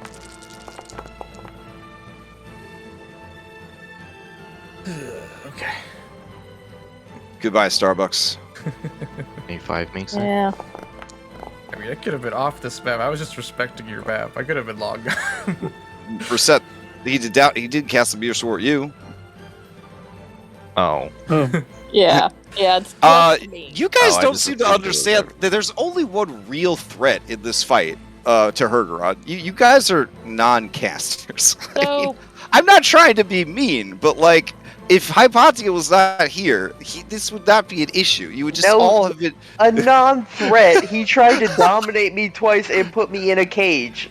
Hey! You guys can feel however you want, but I'm telling you how Hergeron feels. Okay, this is how Hergeron feels. The only real threat here is Hypatia. You clouds. Okay. so This is I don't nothing. think there's any way that I can not immediately die. Yeah, I mean the building's falling on top of you, so yeah, it's. I mean, and no, I mean not just like incapacitated. I mean immediately die. Oh shit. Okay. Oh Because man. even if there's no way I can pass the dex save. Even if I absorb elements, I'm still taking over 100 damage. Holy shit. Okay. What if you get a boon that lets you succeed at a cost? That's the next thing. Mhm. I mean, I'll roll it. I mean, but you we'll su- see. you could auto succeed with your staff, right? I already used that ability. It's just once. Oh, it's just once. Yeah. I didn't think he could cast another 9th level spell in That's the fair. same battle. He's Fair. just yeah. That's fair. That's fair. Well, we gotta. What's the bonus we get for having good cover? I mean, good cover would be It's like a the. +5, right? Yeah, I believe it's a +5. Yeah. Okay. Well, there's. Use of Fanspiration. Oh, you got it. 26. And then I'm gonna roll mine. I'm gonna use a Fanspiration. All right. I think you passed. With a 26, you would pass. Okay. Okay, so you would take half of all that damage because you're inside a building, so the building's collapsing on top of you. But we've all seen movies. You just find a nice little pocket where you're not Okay, so completely that's- crushed to and paste. Kyra Shielder. Oh, okay, that's Yeah. dope too. That's They're dope too. bodies. All right. Oh, very cool. 37 plus. Okay, so now I cannot immediately die. Okay. All right, mouth full of scones. Mouthful of scones. The dragon formerly known as Archirania, now known as Kyra, pulls you close against her with her right hand wing, and continues eating scones as she closes her eyes and braces for an entire fucking building to fall on top of her. She says to Anna, "This is pretty typical stuff for Dragonlords." I just remembered I have magic resistance. I'm not gonna take a Fanspiration, so here's my roll. Okay. It's a 1. Okay. Oof. All right, then I'm just going to use. Oh, I'm just gonna use the. I'm gonna use my anklet of my family is gonna. My spirits are gonna show up to protect me. And I'll succeed automatically. All right. There's no more Starbucks. But now we have total cover, right? In so much as you are buried alive, yes, you have total cover. Well, total cover because we can't be affected by spells and shit. Whatever. Oh yeah, well, good flex, good flex. All right. Let me take my Now- damage. Now you drop the earthquake that drops you and the Starbucks Yeah. to the bottom of, with my luck, a 10-foot pit. Nice. But you know what? We'll take it.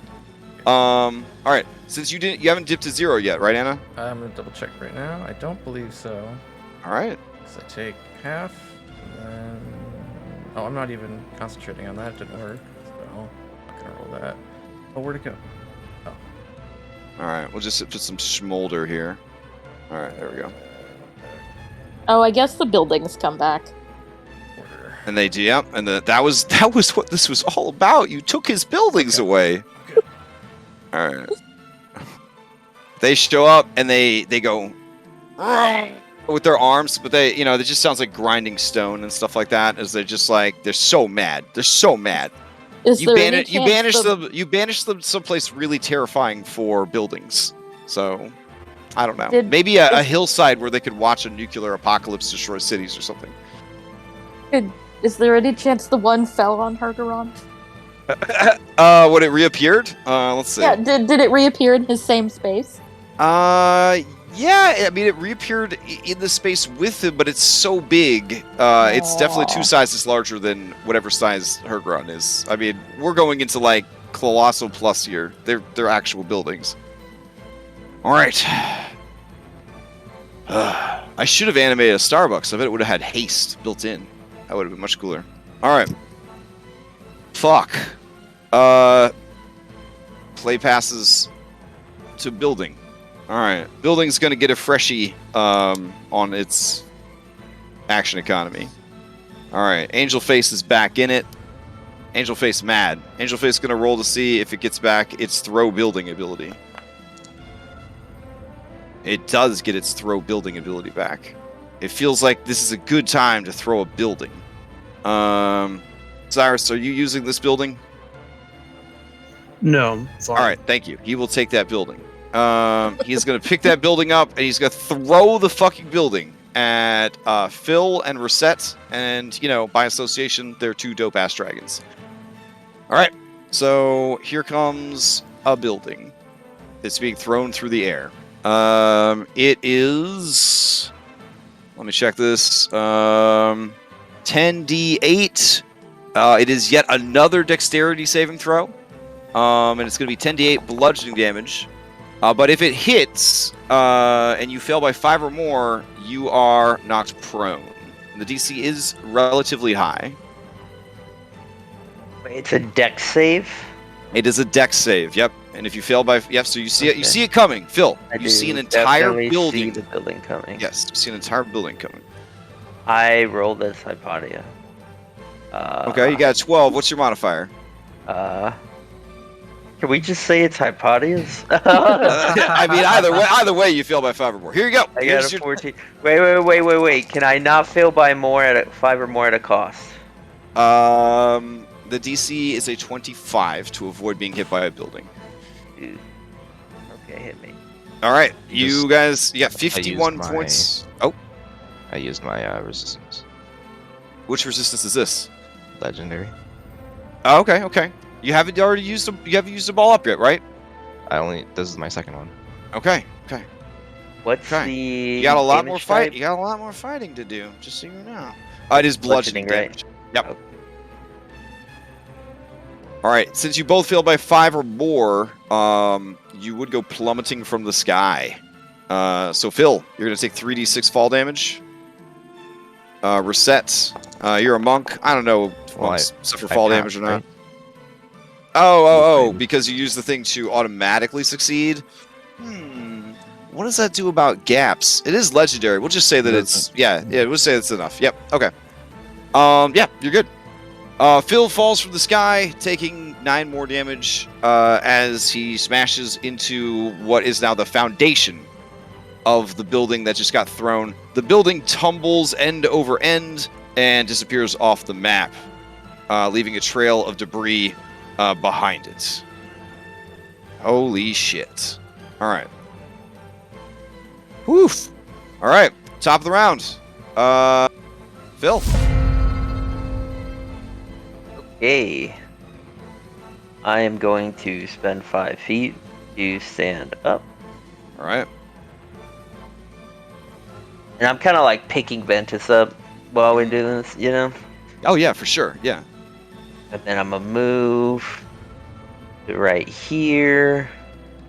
60 feet in the air. Hype. And I am going to have Ventus use her acid breath. Are you okay with him doing a little banter, like battle banter, as you approach?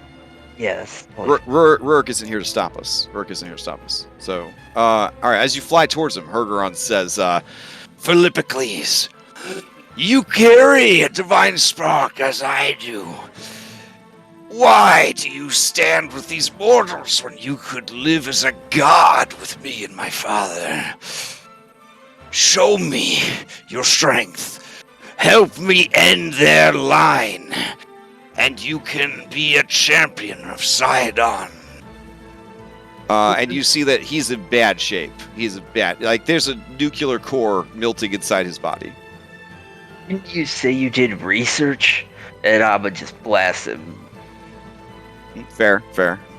Like, Betray everyone you love and be a hero. I might he was Yeah, counting on that dude. intelligence Like- he just lost to maybe. Yeah, exactly. He doesn't Listen- know what I gave up. Listen, man's drunk on power. Also, he's probably dying of radiation poisoning. So, Yeah, and we are going to do 1 dice for slow, and then the okay, rest hype. all damage. Okay. And she has 12 dice. So that's. Let me read this. 12d8. So it's gonna be 11d8, and then they're gonna have to make a secondary save. Okay.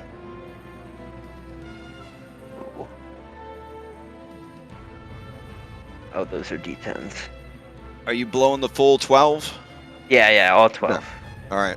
And you're doing 10 damage and then 1 sticky and 1 No, I'm not doing the sticky. I'm just Okay. doing 11 damage and then And one 1 slow. Got it. Okay.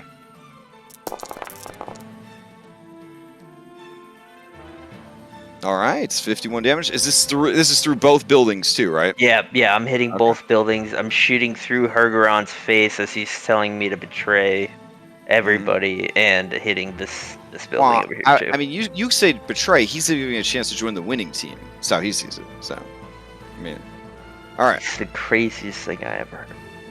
Let's see. All right. So they all have to make dex saves. I don't see where my cool like heads up doodles went. Do they not do group doodles anymore? Let me see. Oh, there they are. Okay. All right. Here's 3 dex saves to start. Oh, I think that's that ain't great. They all fail. Very nice. So they each take 51 points of acid damage. Okay, and then they have to, against the slow, make Constitution saves. But you can only target 1 because you spent 1 die, right? No. The Each die use the save. how long it lasts. Slow. Oh, for 1 round. Okay, so they're each going to make a Constitution save. Here we go.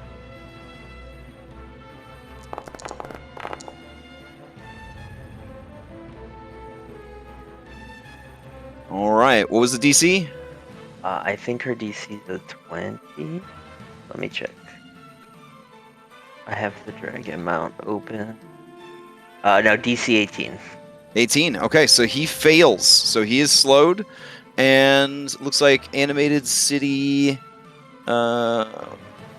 This one. Yeah, Spire guy, Spire Knight is slowed as well. Whew. Okay. Are slowed per the spell, so he has no reactions. That is correct. There you Let's see. All right. I want to make it big so I do not forget that they're slowed. Hold on. There we go. All right. Whew. Okay. Anything else from Phil? No, that's all. Okay. Let's see. He is out of actions, but doesn't matter because his turn comes back around. So 1, 2, 3, 4, 5 bloops. But he's slow boy now. All right. All right. That is very bad for his spell casting, I believe. All right, let's see. Unaffected creatures, blah, blah, blah, blah. All right, if they try to cast a spell with a casting time of 1, roll a d20 on 11 or higher. It doesn't take effect until their next turn. I feel like in this instance, that next turn would probably just be their next legendary action. That's kind of a weird economy situation right there. Tell you what, I will just have him do... does he have Paragon defenses? I was gonna say, he has to use action to complete the spell, so it's like he's getting half his spells. Oh, because casting on one, and yeah. you finish So casting on the then you have next to one. use a legendary action to finish Yeah, it. it's Yeah, just that an works action. good. Okay. That works good. Okay. If that is the case, you know what? He will try to do it. So let's see. Phew. Let's get some measurements here. We got a Cyrus back here. And we got a Phil right there. I got to reset right there. All right. All right. This could be very, very interesting. Okay. Higher levels, blah, blah, blah.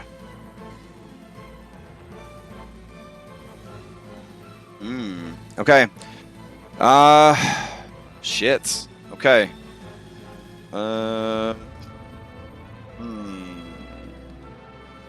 Bill. He will test, I guess he'll test the limits of your endurance. He is going to try and cast a spell on you. And he does actually have the spell slot for this one, so he's not going to hurt himself. Hit me. Alright, give me a wisdom saving throw. Inspiration. Whoa, whoa, whoa. We have to see. Hold on. We have to roll d20. Because if it's, 11? Or something like that? 11 or less? Or is it 11 or higher? Hold on. I thought you just said it was 11 or higher. Yeah, he needs to roll Let's 11 or higher, see. but nothing happens. The spell doesn't take effect until his next turn. Alright, so he has started casting a spell, but it won't finish until his next turn. His speed is halved, so he will use it to fly, I don't know, 30 feet to here, just to keep it moving. Slowly flies over here. And play passes to reset. Oh, damn. Okay, fly behind him. Alright. So he's essentially holding, like readying a spell. He's in the middle of casting a spell. And that means He's going to finish the spell after your turn. Okay. And he doesn't have to concentrate. He does not have to concentrate. Does he have to spend anything to ignore that concentration requirement? It's costing him, yeah. He's killing himself. Okay. Okay. Are you stabbing him? Is that what I'm seeing? Yeah, I'm stabbing him. All right, that's gonna hit. He has no reactions right now, so he can't shield it. So what you see is what you get. All right, 2 hits, solid. Those are the elemental weapon. Okay. All right. 16 does not hit. 18? No, you're flanking. Yeah, you guys are big enough. He's big enough. All right. And he has a -2 because it's slow. And because it's slow, yep. So all of those are going to hit. And all acid. All right.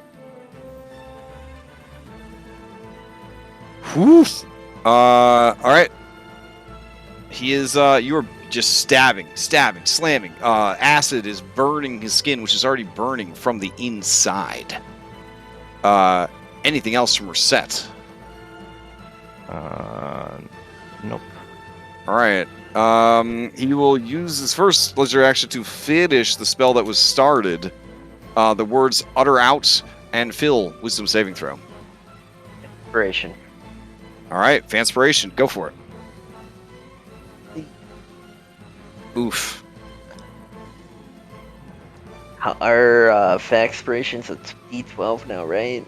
Yeah, it's a pretty big jump, even with that 3. Yeah. But if I roll the 12, then I can That's succeed true. at a cost. You could. I mean, I guess use it while you remember you have it.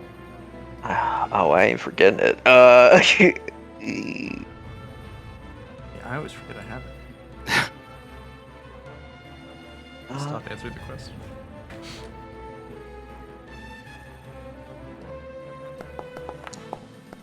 Oh, that's not what I wanted. Alright, so 13. Alright, what's he do to me? All right. He says some dope shit. Basically, I will show you the right path. And as he says that, your eyes begin to blaze with the same irradiated fire that is consuming his body. And you know that your allies were always your enemies. You must do everything you can to destroy them. We're pulling it out. Oh, what are you pulling out now? I once met a goat Okay. who liked the same kind of apples I liked. Mm-hmm. Yeah, but I'm so far. No, never mind. Okay. Alright, All I'm right. dominated. All right. Telepathically, you guys hear, I'm gonna fucking kill you. Sidon's my best friend. Oh, I like to like a little fiery eye opens up on his forehead. Oh yeah, third eye. Yeah. That's the sauce right there. That's Domination. the good stuff. All right. Shit. Play passes to this fucking building. All right, the building is moving even slower than it was moving before. And then Hergeron's central eye glows brightly, and the lights inside the building glow brightly as well. It is going to... let's see. I guess it's going to very... Oh, wait. Cyrus is right there. Okay, it's going to very slowly swing one time on Cyrus. So Cyrus, the hammer comes swinging painfully slow. You feel like if you get hit by this, it's your own fault. A 30 for 32. It's not your own fault. It's a stupid... It's a building. It's a building. No matter how slow the building's going, it's still a fucking building. But yeah. The building slowly swings. Your attention, though, is on the Phil, who has been turned, and you turn at just the last second and just crack 32 points of force damage from a fucking building. It very slowly goes, and that's its turn. You hear the very slow bloop, bloop, bloops of its legendary action pool fill up. And play passes to Hypatia, who is buried under Kyra. Kyra's wing holding up hundreds of pounds of stones that would have crushed your snake bones. No. Oh my god, that was Hypatia! so close. Oh. Hypatia coughs out. Oh, do you want to succeed at a cost? That could be pretty dangerous. I don't know. Every success might help, though. I think I'm I thought okay. it was a 1. That's because it was red. I was like, Okay. oh my god. Okay. Yeah. Whew. All right. So, Hypatia, you cough out blood from several of your snake heads and your human mouth. Kyra whispers to Anastasia, "Yeah, this does not looking good. You're gonna need to drop them heals." As play passes, as a legendary action party out there. All right, they start swinging. This building, the one with the angel face, is going to swing at Rosette and Tisaful. Here we go. 2 mighty swings are coming. Left and then right. Because this one is not slowed. 1. And 2. Oh, shit.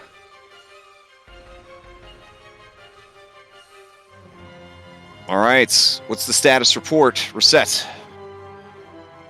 I'm checking to see if I have a thing to... Okay. Oh no, I can reroll my nat ones. Okay.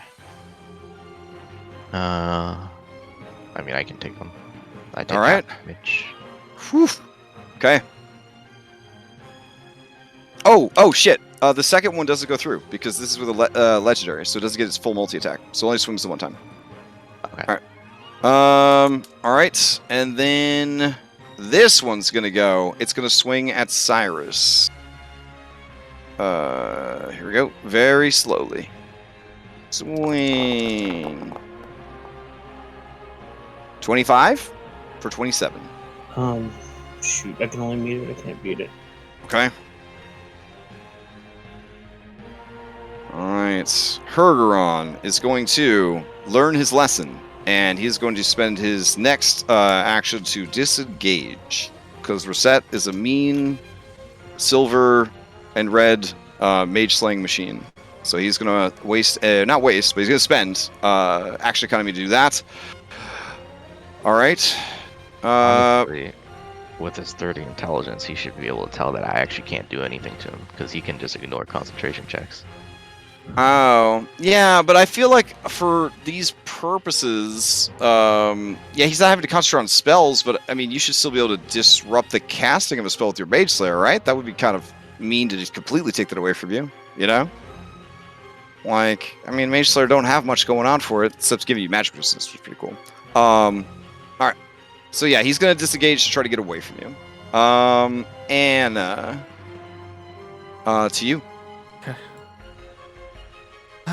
Is it? Yeah, it's to Anna. Okay, yeah. Is he even bloodied yet? Oh yeah, Yes. Okay. yeah, he's definitely bloodied. okay. He's definitely bloodied. Okay. Then maybe I'll just go for a Hail Mary. Okay. How much damage does this do?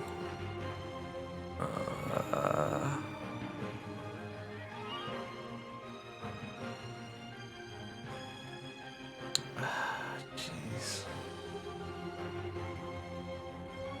Oh my gosh. Okay.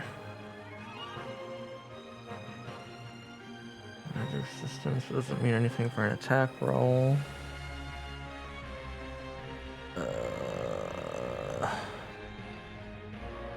It's immune to regular damage. Alright, so we're just kind of like... Kyra's gonna like dig up some of the earth and like make a safe spot for Hypatia.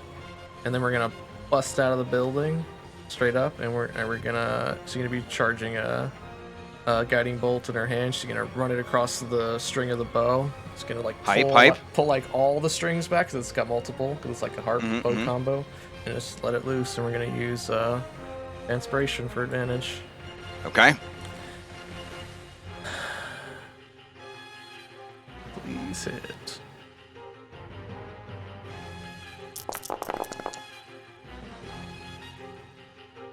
Oh, that's gonna hit. No chance to shield it. He takes the 36. And the next attack against him will be at advantage. Okay, and then we will... what else we got?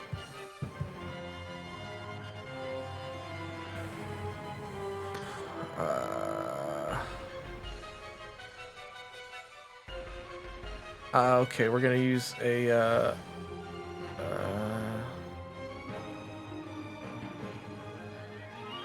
shoot. No, I guess you guys would be on the ground still, right? Or did you burst up into the air? Yeah, I would have burst up in the air. Oh, okay. I burst in the air. Dope. Okay. And Yeah. then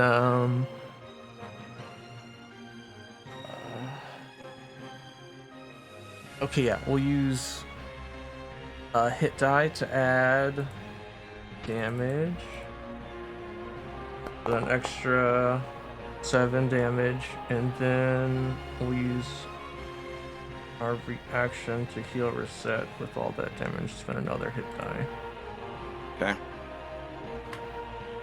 So that reset, you heal for 43. And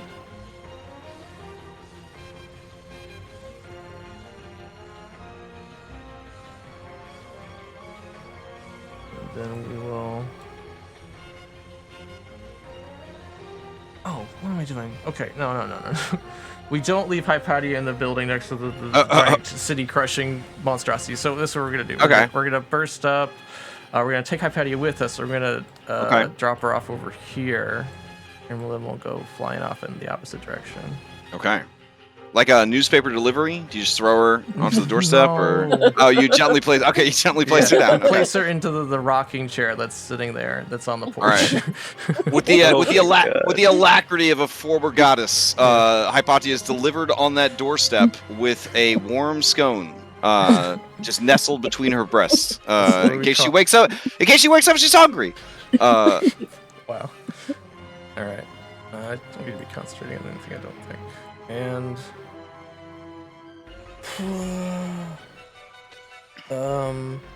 then bonus action, we'll drink a potion. And then we're done. Sorry. Woo! All right. Greater. Play will pass to Cyrus. Get this much back. 44 plus All right.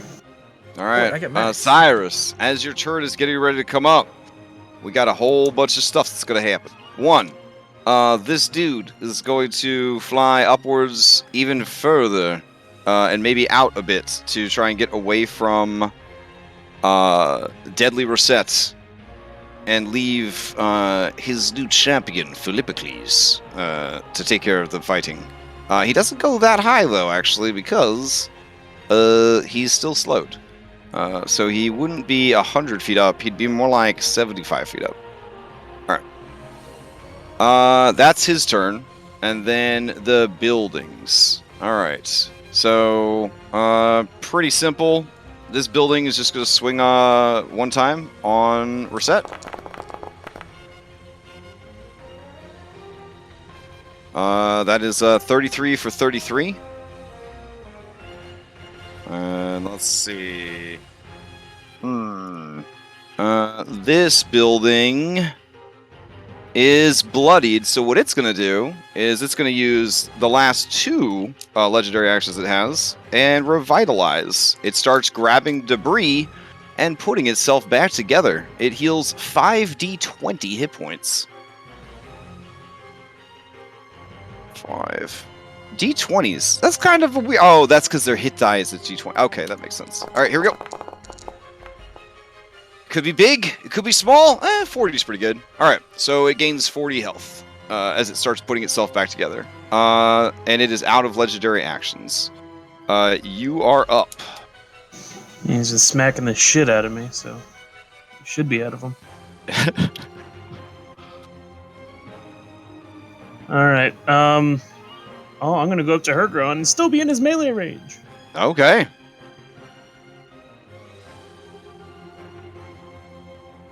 Are you receptive to in-game banter or in-combat banter? Oh, absolutely. All right, Hergeron sees you approach and he says, dog, have you come to watch how it's done? I've come to put you in your place. Mm-hmm. That's pretty good. That's pretty good. All right, what else you got? Hammer time. Okay. If you once again smash him into the earth, that's going to be extremely dope. We will see what RNGesus has in store. Ooh. And on okay. that 31, we'll add the psychic damage to that one. Okay. All 3 of those are going to hit, so you now know his armor class is only an 18. 12 more damage. Okay. Oh man, he's actually in pretty bad shape. Okay. And we're actually not going to knock him to the ground because we want him to stay right here as we action surge and hit him 3 more times. Oh shit. Okay.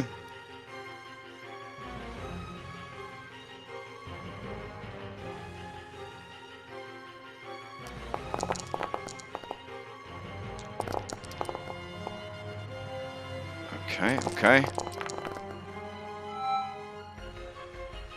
Alright, so it's hit. 3 more hits. Another 32 damage. Yep. 34 damage. 34 damage. Alright. Now do you want him to make the save to be knocked for... Oh, no, you already applied it earlier. Got it. Right. Okay. Alright, so he is... as you are pounding into him, you hear his bones breaking. And you see this glowing fire with like the sparkle of the Nyx inside of it, mending or trying to mend his bones. But as it does, it is more. It's just kind of causing more damage. His body, even as divine as it is struggling to control the power of these divine sparks. He has tried too much too soon with the power that he has.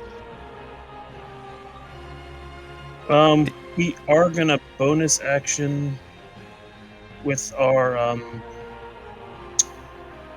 Chimera for our Furious King's Command. Okay. And before the next turn starts, we're going to use my hasted action to make a single attack against him again.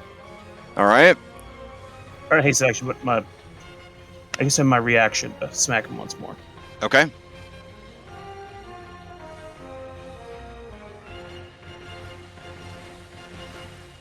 Reset could throw her spear with that reaction attack. 18 is just enough. It's gonna hit. For 10 more damage and an extra D4 poison. All right. 3 more poison. Okay. Doesn't seem too bothered by the poison. Figured as much, but it's all there anyway, so. All right. He would cough out blood, but all the blood in his body is being irradiated and burnt up. There are parts of him where you can start to sort of see through him, And the sort of semi-gaseous nature of him is just sort of like pieces of him are starting to drift apart from the main body. Anything else from Cyrus? Unfortunately, that's it. All right. Angel Face City. You hear the bloop, bloop, bloop of its legendaries. It lets out a stone-grinding roar and begins to furiously stomp its feet and smash its hinge into the ground, triggering another earthquake. We're going to roll for it. 1, 2, 3, 4. Obviously, the creature is not going to crit an earthquake on itself, but we'll see how it goes. 1 and 2. Ooh, okay, spicy. All right, so another fissure opens up. This one. Are you guys able to see these fissures? I've been having issues with stuff. Okay. Like I've been having layering issues with tiles if I don't remember to move them to the front. But basically, another fissure opens like that, and I guess we won't be surprised later, so we'll just find out right now. How deep is this one? Furious minds want to know. 50 feet deep. All right. So the whole floor is tilting this way. Yeah. Oh man, yeah, probably gonna lose a lot of the Arcane Academy. It's probably gonna fall into the earth. Okay. Top of the round, Philippicles, champion of Hergeron, who is the champion of Sidon. I got this like valorous will, okay, and I'd be willing to give 4 wisdom points. 4 putting me at wisdom a points. -2 to make me immune to charm and sleep. Oof. I think I might pass on that. Having charm and sleep as your weakness is pretty nice, yeah. But I got you. It's pretty nice. But I'd be weak to wisdom-based effects. You also need to pace yourself. You got a lot of battles to fight. You don't want to end up like Hergeron. This was supposed to be a parable for you of how to handle your divine spark, not inspiration. All right. I don't want to kill my allies. This is a cautionary tale. All right. Oh God. Dude, which one? Who wants it? He's gonna get 5 more fucking spells. Okay. I fly up to reset, and I'm gonna hit her with her deadliest weakness. I cast Acid. I'm kidding. I'm not that player. I'll bonus action grapple her. Okay. You'll try. I mean, they're pretty spry. We'll see how it goes. Wait, does Ventus consent to like? Because of the boon, they're like sharing their minds and hearts and all that jazz. So yeah. The 28. Hey, you got to taste the scones without eating them. I mean, that's pretty cool. So yeah. Fair. That's good. Ooh. All right. You grab hold of her set. Yeah. Your flaming weapon raised high. Yep. 2 attacks recklessly. Okay. This is fire. Yeah, it is gonna do fire. Now you're happy you only make 2 attacks. They both miss. Oh, reckless, right? Yep. So 22. I will use my. What is this? Word of the Dragon. Right. Yeah. So now I am resistant to fire. Oh no! Only you want the slashing. Or oh, I thought it was all fire. No worries. Yeah. But those we're like 6 rounds deep, so those each do 6 more slashing on top. Okay. All right. Now. Yeah, that's all my movement. Okay. I'll pull her 20 feet away from Hergeron. Oh, beautiful, beautiful. Well done. Well played. Take DM inspiration. All right. Play passes from Phil. Yep. To Hergeron. All right. We got these 2 dudes right here. Phil's turn came back around, so they are no longer. This guy's no longer slowed, which he's pretty happy about. So He just healed himself. Feeling pretty good. Hergeron's not going to be slowed either. I do have a 60-foot aura around me right now, so any of my allies that are bloodied can use their reactions to make attacks. I mean, I wouldn't say Phil's your ally right now, right? You know that he's bad No, guy. he's not. Oh, yeah. I don't Okay. tell him, but I'm in. Oh, if Reset wanted to stab Phil in the face or something? Yeah. I wish you could chuck your spear at this dude. Can I use my... Oh wait, it's an attack, right? So Your I can't reaction, use yeah. break out of grapple. You're Yeah. right here too. I can throw my boomerang. The boomerang. Yeah, I'll throw the boomerang. Okay. Dethrone So you- the Medusa Queens with that. Legendary, in fact. All right. 26 is going to hit. And I would do this before His turn came Phil around. before Phil got into my range. Hmm. Because the blood was before Phil's turn, right? Yes, it was. It seems like a lot I of mean, either bookkeeping. way, I mean, 24 24 is still going to hit because you did it before the slow wore off, so he doesn't have reaction. All right.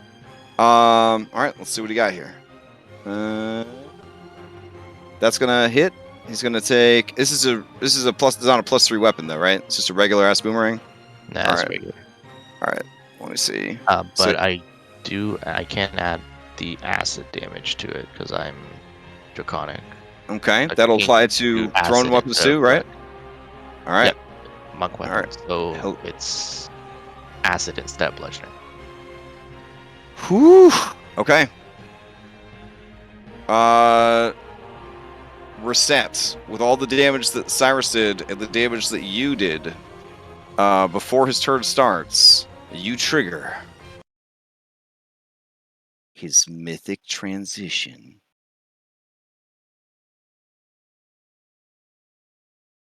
You see him fall from the sky.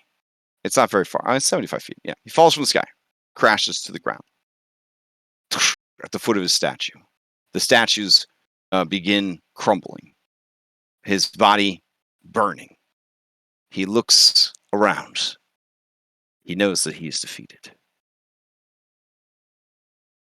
He cries out, "Father, I've failed you, but one last act of piety for you." And you watch his body be consumed by his divine spark. Just as Kairos was consumed so long ago. You watch both of these towering golems collapse. And you watch his body explode in a brilliant display of light. A pillar of energy goes up into the storm above. The clouds above radiate with this divine power. And you watch as it dances from cloud to cloud, away from the academy and towards the coast. Over the city, because you're up high, in the mountain area. You see the carnage and the mayhem of the battle. You see Icarus just uppercut Vulcan like right in the chin. You hear sort of the shattering of glass as he kind of spins backwards through the air and then fans his wing to catch himself. But as cool as that kaiju battle is, you can't help but watch the movement of this light as it dances from cloud to cloud. It stops above the Colossus of Pythor. And an arcing bolt of divine lightning strikes the Colossus. And its eyes alight.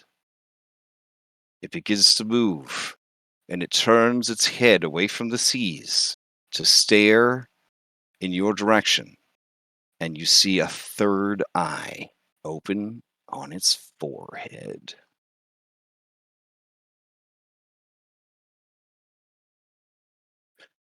All right. Let's see. Hypatia, it's your turn. I will use a Fanspiration this time for my Mhm. death saving throw. Okay.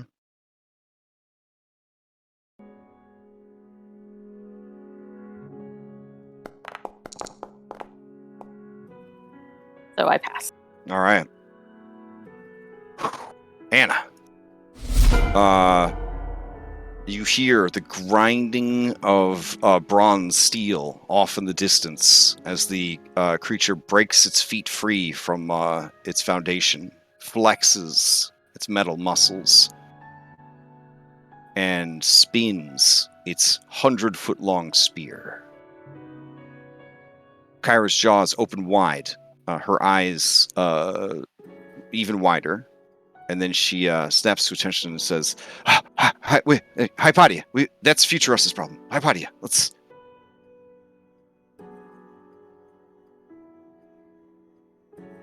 Okay. What, are we? Anna? Are we? Okay, so are we still in Yeah, I combat? mean... is it charging yeah, towards us for a second? No, phase? it's way... No, it's way off in the okay. distance. It's way... yeah. It's way off in the distance. It is literally a future use problem. It's a wave 2 issue. Wave 2, okay. Okay. Yeah, okay. Yeah, we fly back down. Full disclosure, you guys won, and you made it to the end of the thing. So. So are we actually still in combat then? Because you aren't stabilized yet, yes. Oh, okay, So okay. yeah, that's why we're down. I've pulled out a potion. Okay. Pick up, eat it to Hypatia. I dip the scone in the potion. Quite possibly the most delicious potion ever delivered. It's a good berry scone. No. Oh, damn. That's a good idea, honestly. All right. Here you go, Hypatia. Here's your wizard potion. Okay. Maybe I'll roll good. I once heard of a DM who made a whole guy who had a magic cart, changed everything into bread, because nobody would steal bread from a cart. But a magic shop, magic items, people try to steal from that all the time. But then little Aladdin kid would. Yeah, that seems like It seems like an excellent way to start a good story. Okay. You hear tectonic shifting, and you know that this entire area is about to dump itself into the earth. It is starting to collapse. I will hop on my broom and tell everyone we should fly away. All right. You guys are going to head back to the Battle of Mitros map. Does anyone need a 5 to 10 minute break? My character does. Phil's all good now, right? So the spells were off. Yes, correct. Yeah, with Hergeron's sacrifice and death, he only had 30 hit points left. So you guys pushed him way past. That was supposed basically, if his turn came up and he had 100 or less, he was going to burn out his spark. You guys were burning him pretty hard, but all right. So Academy Smoosh. There we go. And I guess you guys go back to your base of operations, which is the courthouse. Okay.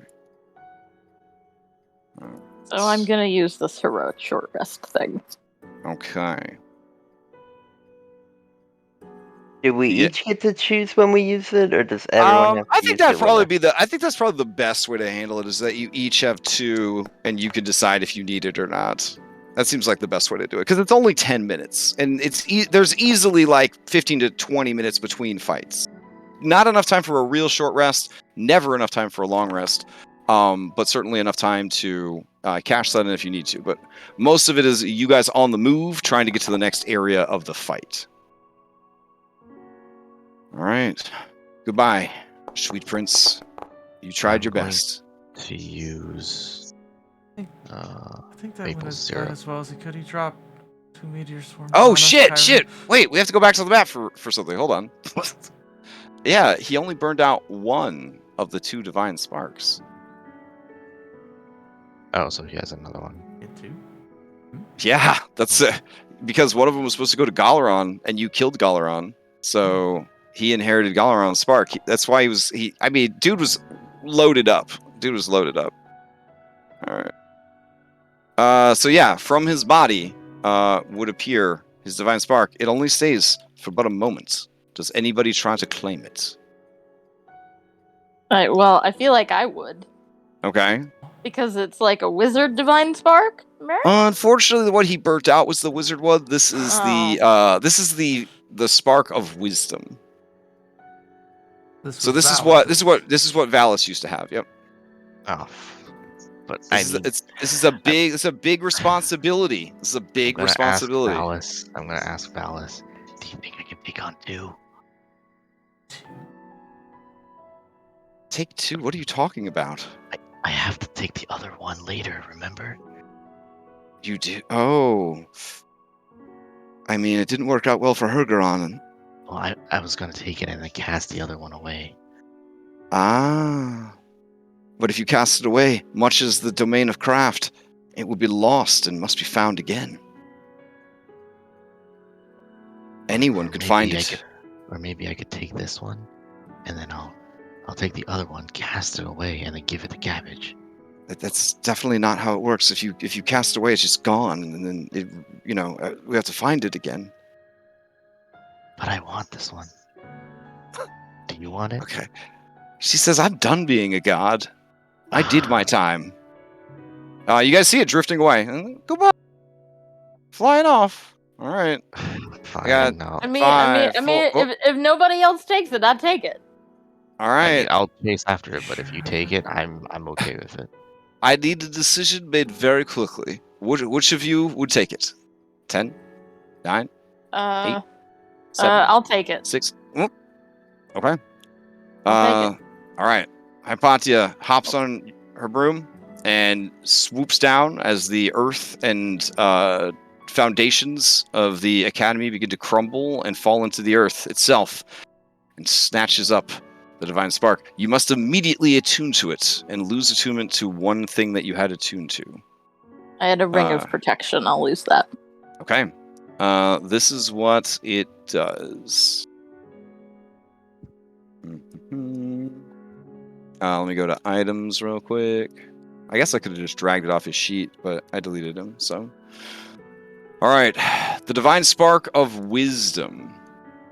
This requires an attunement slot, else the spark leaves to find another host. You may immediately attune to the boon and will break attunement to another item or boon to make room for it if needed. If you ever break attunement, the boon vanishes.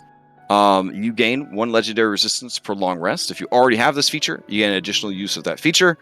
You have a divine predisposition for wisdom or charisma. It's a +2 bonus. This can increase the stat higher than 20. Any spellcasting provided by this boon uses that stat to set the mods and DCs. Once per short rest, you can cast Scrying at the 5th level. You require no spell focus to do so, and you treat any and all targets as familiar. You have True Sight, 120 feet, and advantage to all wisdom saving throws and ability checks.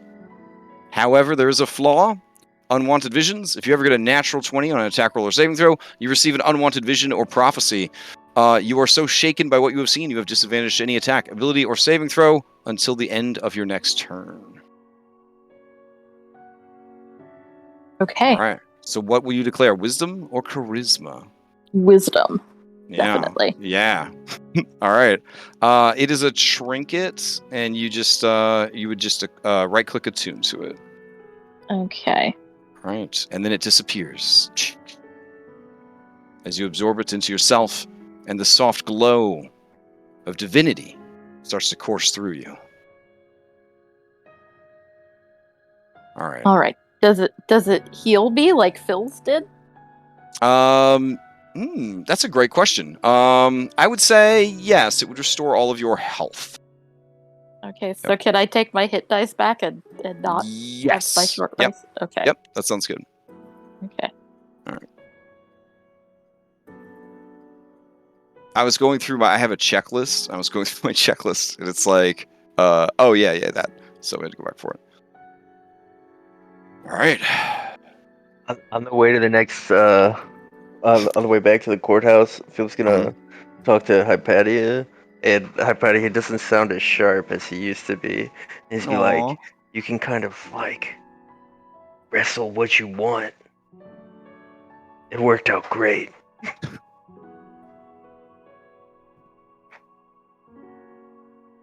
Yeah, it's fine. I can be both smart and wise.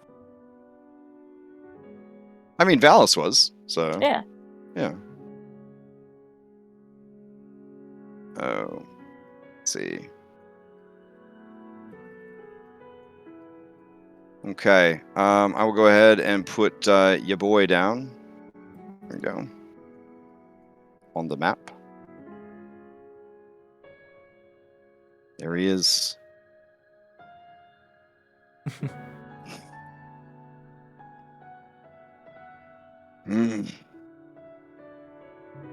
All right.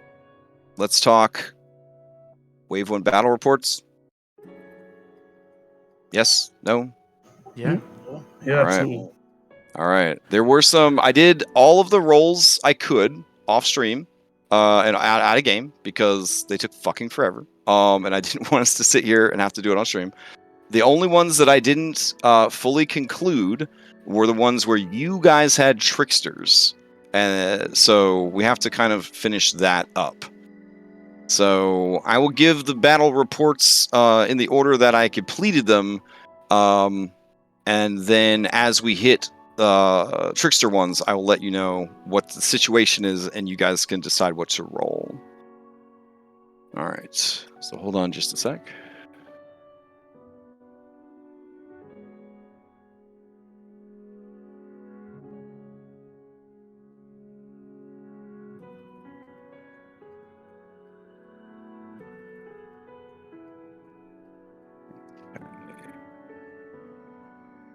Oof. Okay, let's see. Go here. And go here.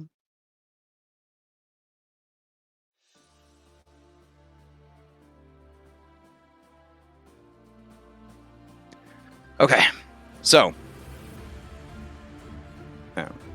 It's not too loud, I don't think. It's fine. All right. The first battle we are looking at is the Arcane Tricksters of the Academy, assisted by the Eregian Monks and Crusher and Smasher. They went up against the Treants and Dryads of the Old Wood. When all was said and done, the final results of this battle, 15 to 15. An even tie, which would result in both sides taking one loss. However, the Arcane Tricksters are, by their very definition, tricksters. You may reroll one of the dice. What were the dice, you might ask? I'm glad you asked. I will tell you. Let's see. Yep, hold on just a sec. Let's see.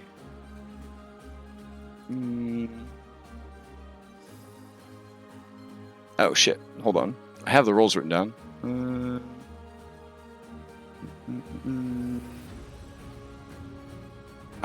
Okay.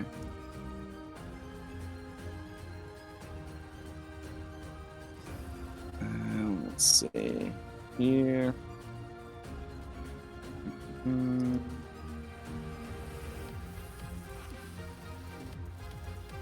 Oh, hold on. I got an idea.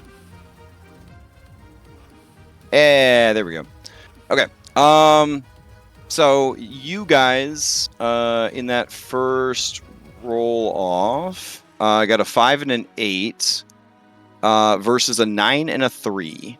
So which one would you like to remove?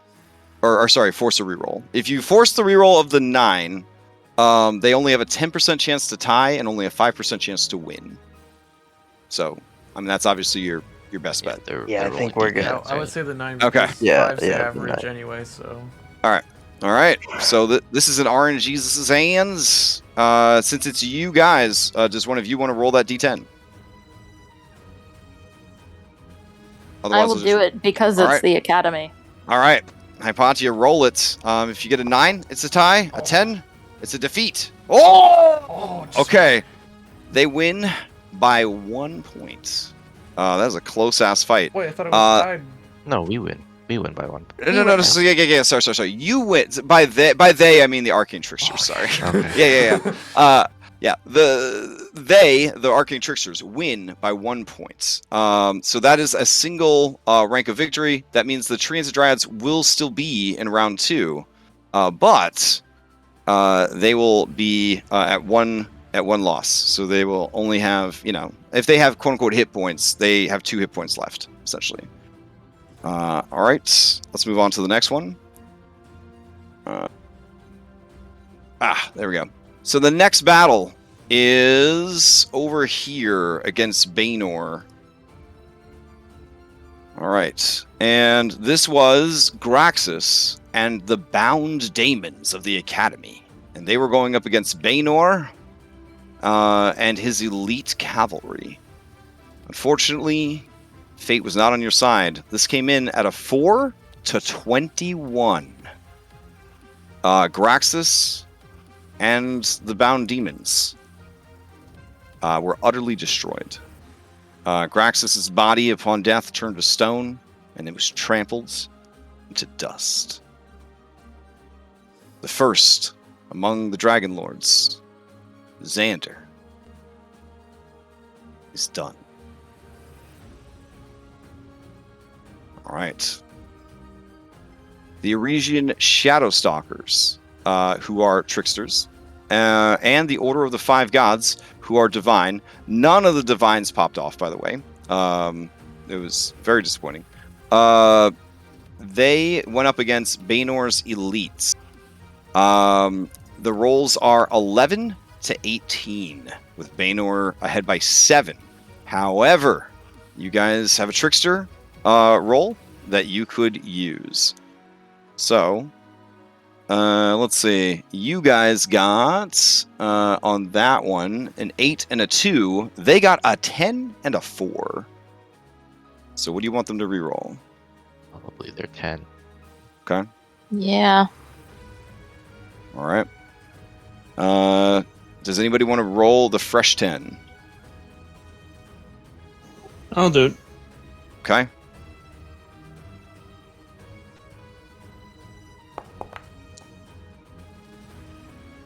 Oh shit. Okay. So they kick even more ass after the tricksters re-roll it. Well, I guess they kick the same amount of ass. Yeah. So in that case, it was a victory by 2. They are monstrous, which kicks up to 3. That means the Order of the Five Gods and the Eresian Shadowstalkers were utterly destroyed and defeated.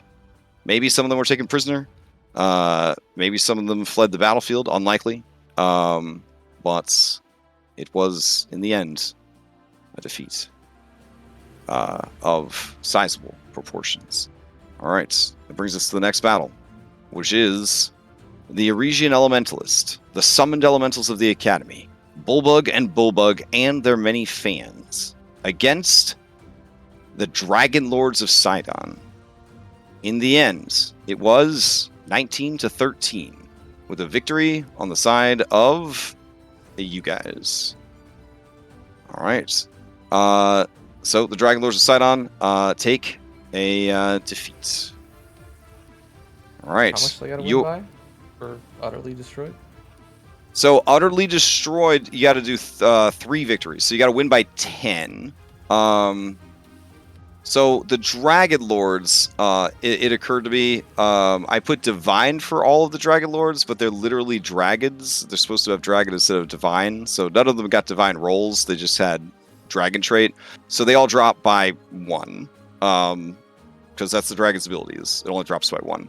No matter how much damage it takes, unless it goes up against a fiend.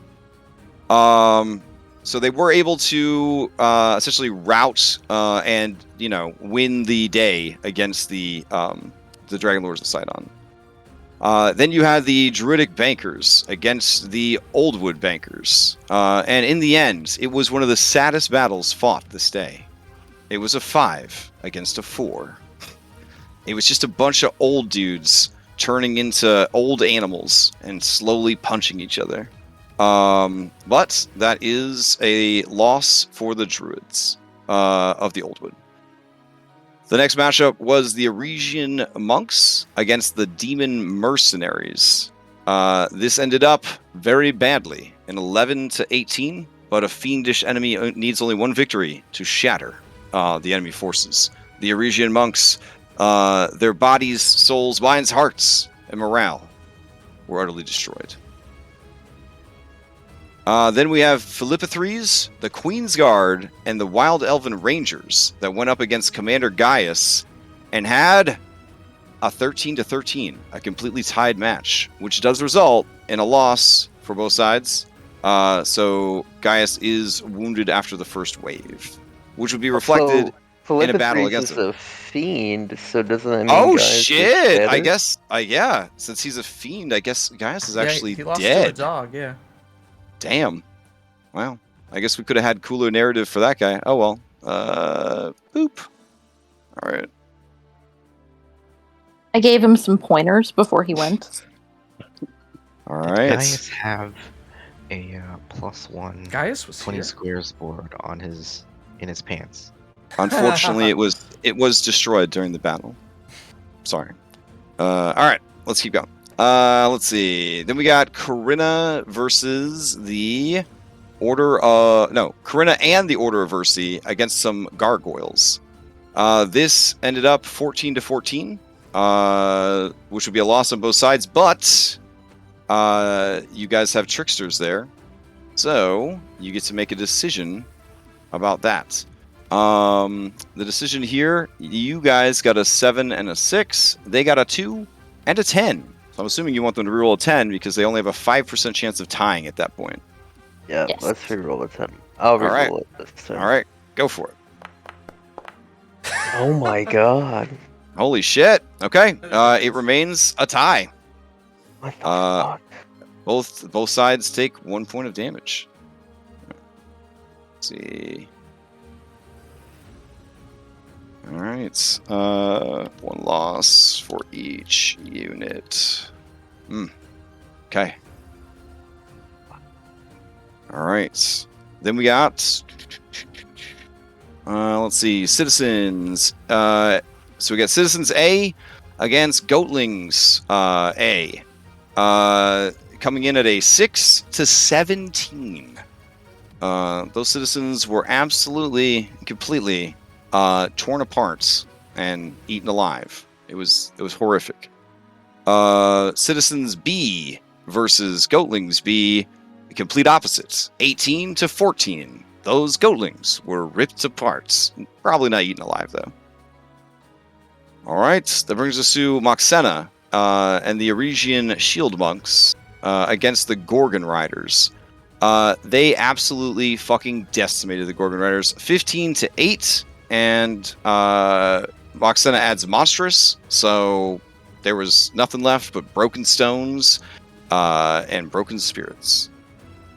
All right, Hergeron Scouts going up against the Harpies. The Harpies had Trickster, which in the end let them win by 1 point, 14-15. The Hergeron Scouts take 1 loss. Cabbage. Well, maybe we should do this one last. All right, we'll do this one last. Yeah. Okay. Let's see. We've got Athletes against Idylla and the Exiles.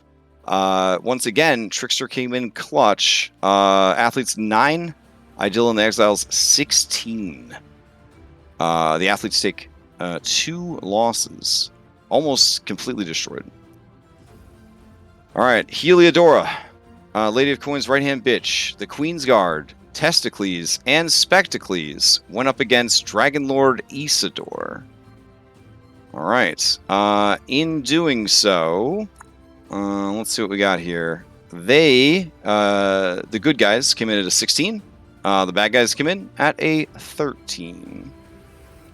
You also have a trickery die you could use here if you are so inclined. You already have it 1, but you could try to risk it to get a bigger win because you're only at 16-13. Or lose. Do you?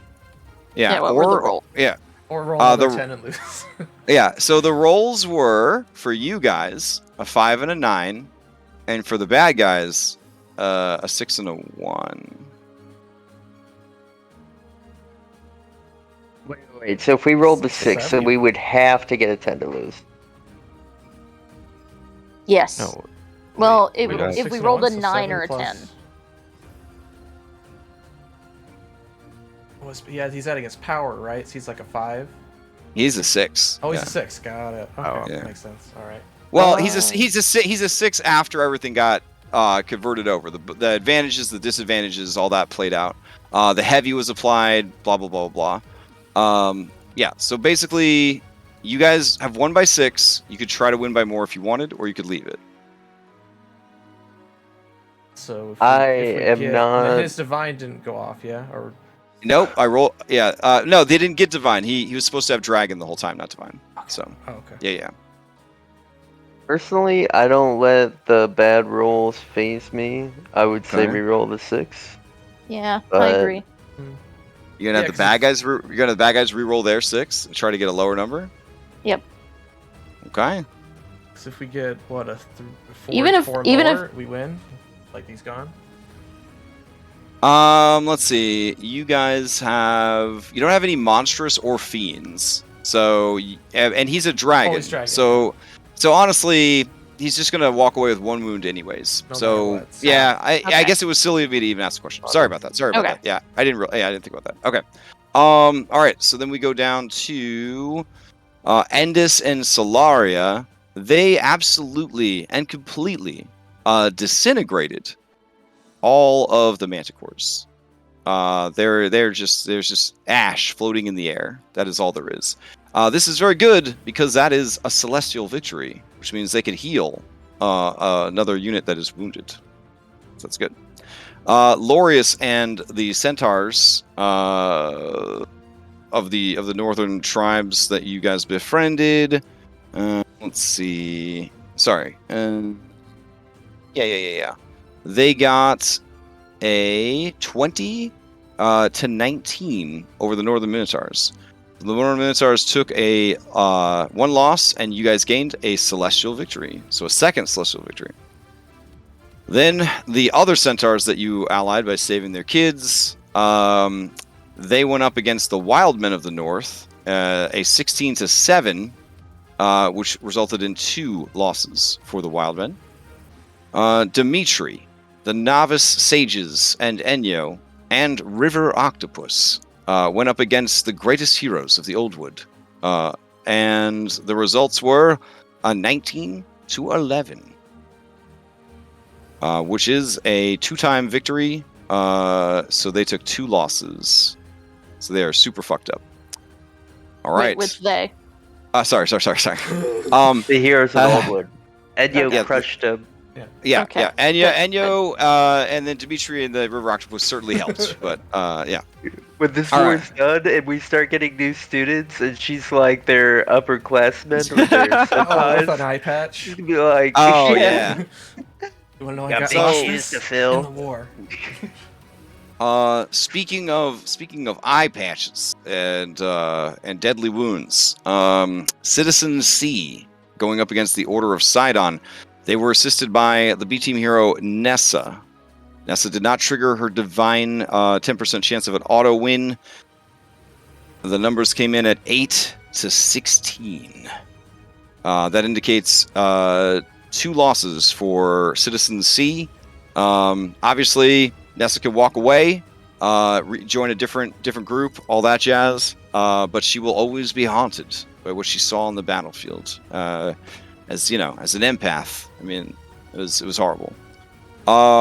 Citizens D, which were led by Villainous of the Gull tribe, she basically just flew around, gave the ground troops really good directions and advice, and pointed out ambushes and stuff, and they won that one, 19 to 12, which is 2 victories. So that unit is going to take, the Order of Sidon is going. Troops B is going to take 2 losses. Hell yeah. Then you had a pig. A pig was captaining your boat, and they went to take on some storm elementals. I don't know if I have the storytelling skills to really explain what happened that day. when you let a pig sail the world's greatest warship to fight a bunch of storm elementals, but somehow they had an absolute victory, and the storm elementals were utterly destroyed, 21-10. And that, because Gyros is celestial, is a celestial victory. So another point of healing. For Baldur. All right. The mages of the Academy and the Knights of Skyhold were relying on Chandris and Zamrox for support, but they left the battlefield to try and aid you guys in the fight against Hergeron. Yet still, they persevered. 16-13, which is pretty good because that was a bunch of fiends they were fighting, so that could have gone real bad. Honestly, I was like, damn, they have a lot of faith in Chandris because double fiends, that's rough. So that is one loss to Zakroth and his forces, and the demonic minotaurs that joined in, because there was one loose group of demonic minotaurs and they joined up with their boss. That also counts as a celestial victory because of the Skyhold Knights. Then you had Sula and the Angels at the Bridge. They went up against the Daemon Legions that were, mercenaries, I guess, making their way through the city, doing that Yugoloth thing. They kicked some serious ass, 15-6, which greatly weakened 2 losses to the demons, and also another celestial victory. The Skyhold Archers, they were able to go and fight the Wyvern Riders, and it was actually very close, 12-11 in your favor. So the Wyvern Riders took one defeat and another celestial victory. So I'm pretty sure, other than the unit they got with Graxus that was utterly destroyed, other than the ones that were utterly destroyed, you were able to heal all your other dudes back up, because you ended up with like 6 heals, I think, because all your celestial units won their fights. Now, the infantry, the mercenaries, who were unattended and let loose in the city, per random roll, were able to cause the death of 600 citizens by blocking escape routes, setting fires, and herding refugees into harm's way. So 600 citizens died to this mercenary band that rolled very well on their murder civilians check. This guy right here. Which one is it? This guy next to Ilya? Oh, yeah. That's the guy. Yep. He led his dudes to just completely wreck so many citizens. All right. So we're forgetting one big fight that went down, and it was this big fight down here in the harbor. All right. So down there in the harbor, what do we got? Let's see. Here we go. So, against Icarus the Dragon, you sent the mighty Cabbage, Cremis, each of them astride a brilliant chromatic dragon, Nephili and Sepulchrax. They engaged in brutal kaiju battling against Icarus the Silver Dragon, and it was the closest nail-biting as shit, but in the end, the final thing, 23 for you guys, 24 for Icarus. Nephili and Vulcan each take 1 loss as a combat unit. And Icarus continues his rampage through the city. And so that brings us to the end of Wave 1 and the beginning of Wave 2. So, there's obviously a lot to talk about in Wave 2. I guess we'll just dive into it. Okay.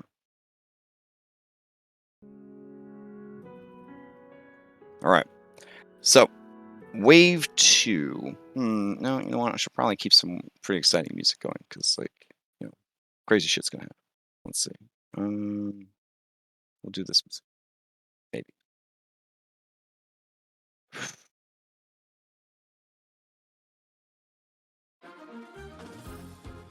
All right. Yeah, that's pretty good. All right. So, yeah.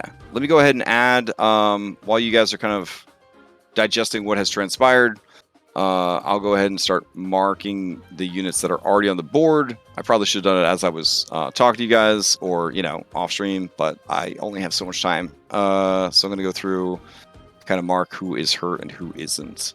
Let's see. Graxus is completely gone, so we'll go ahead and X him out.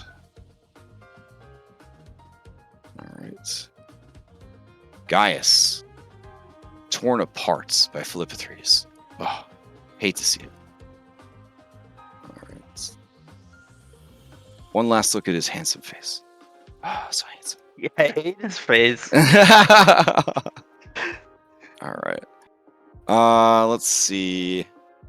Okay. And got his dragon too. Oh yeah, I mean they were a unit, so Yeah. let's see. Tria and Triads. All right, that's these guys. So they have one fail on them. So we'll do this. I remember all those sessions ago when Philippothres was about to jump into a pool of lava to jump a gap. We saved him before he died, before he fell into the lava.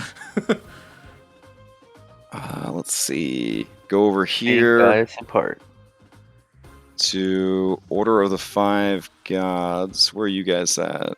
Looking for the Order of the Five Gods. Oh, Aesop and the Order of the Five Gods. Damn, bro. Sucks. Alright.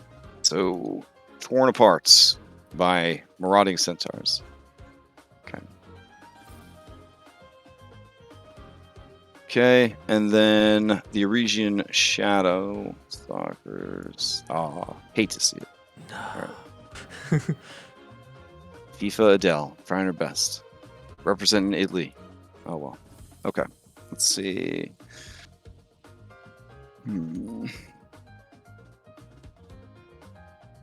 Alright. Then we move on to the Dragonlords of Sidon, taking a loss.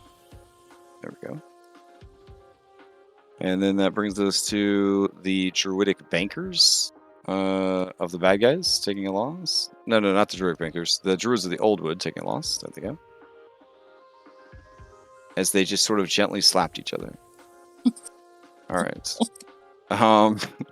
I just was like, wow, those are 2d10. It's hard for both numbers to be that low when you're rolling 2d10 because 2d10 is supposed to it's supposed to do a bell curve and remove a lot of the variance and get closer matchups, so that the bonuses actually mean a lot more.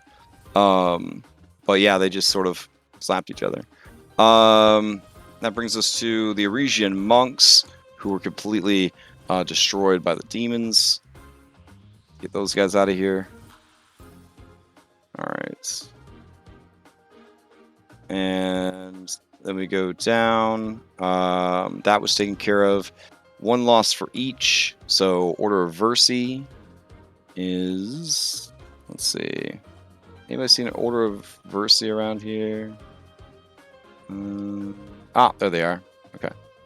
So Order of Versi's got one on them. And let's see.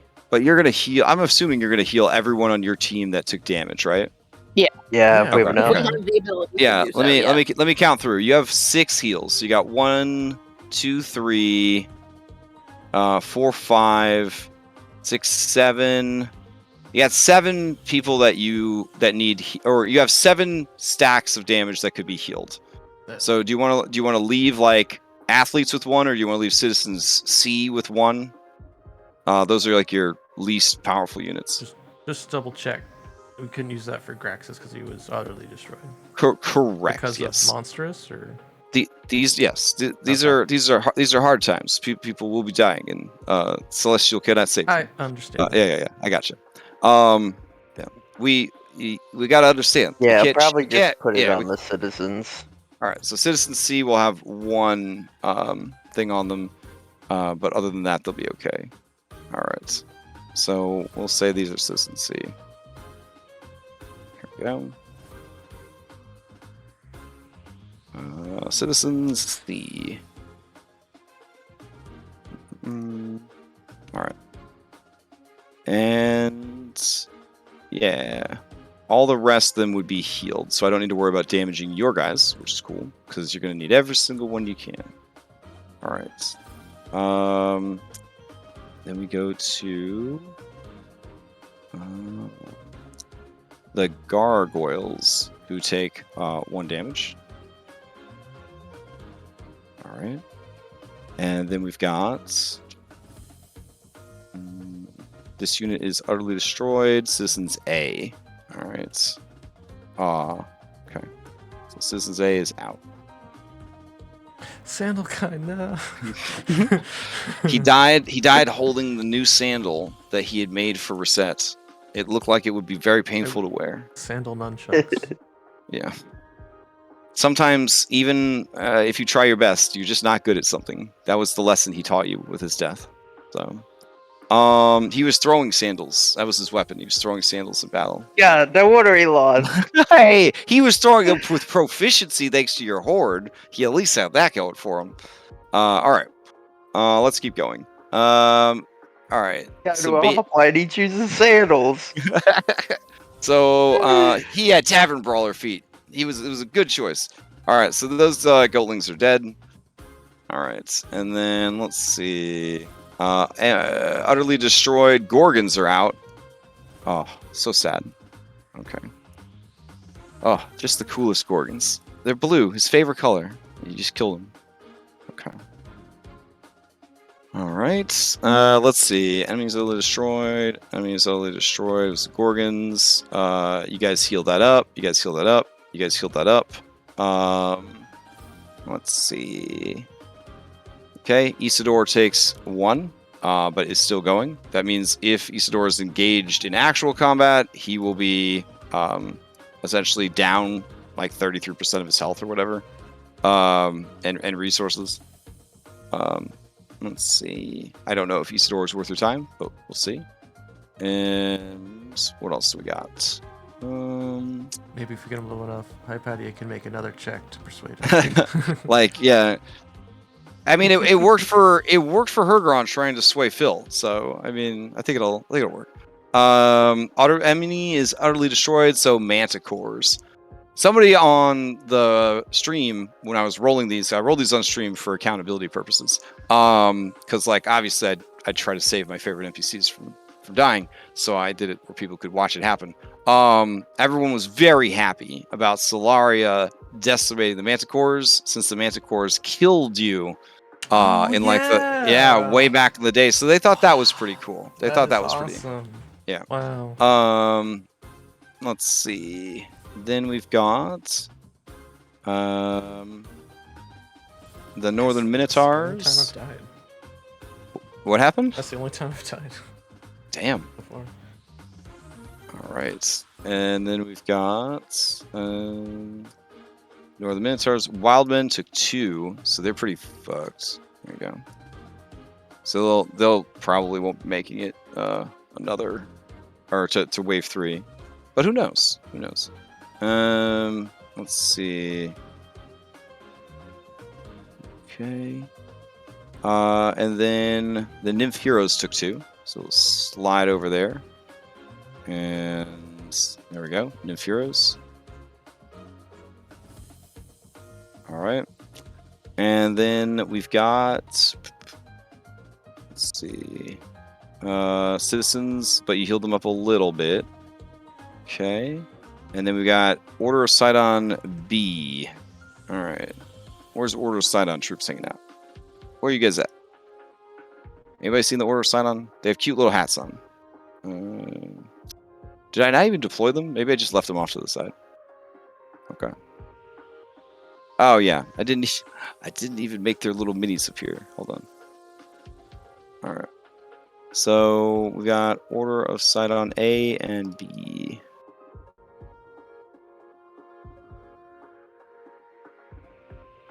Okay.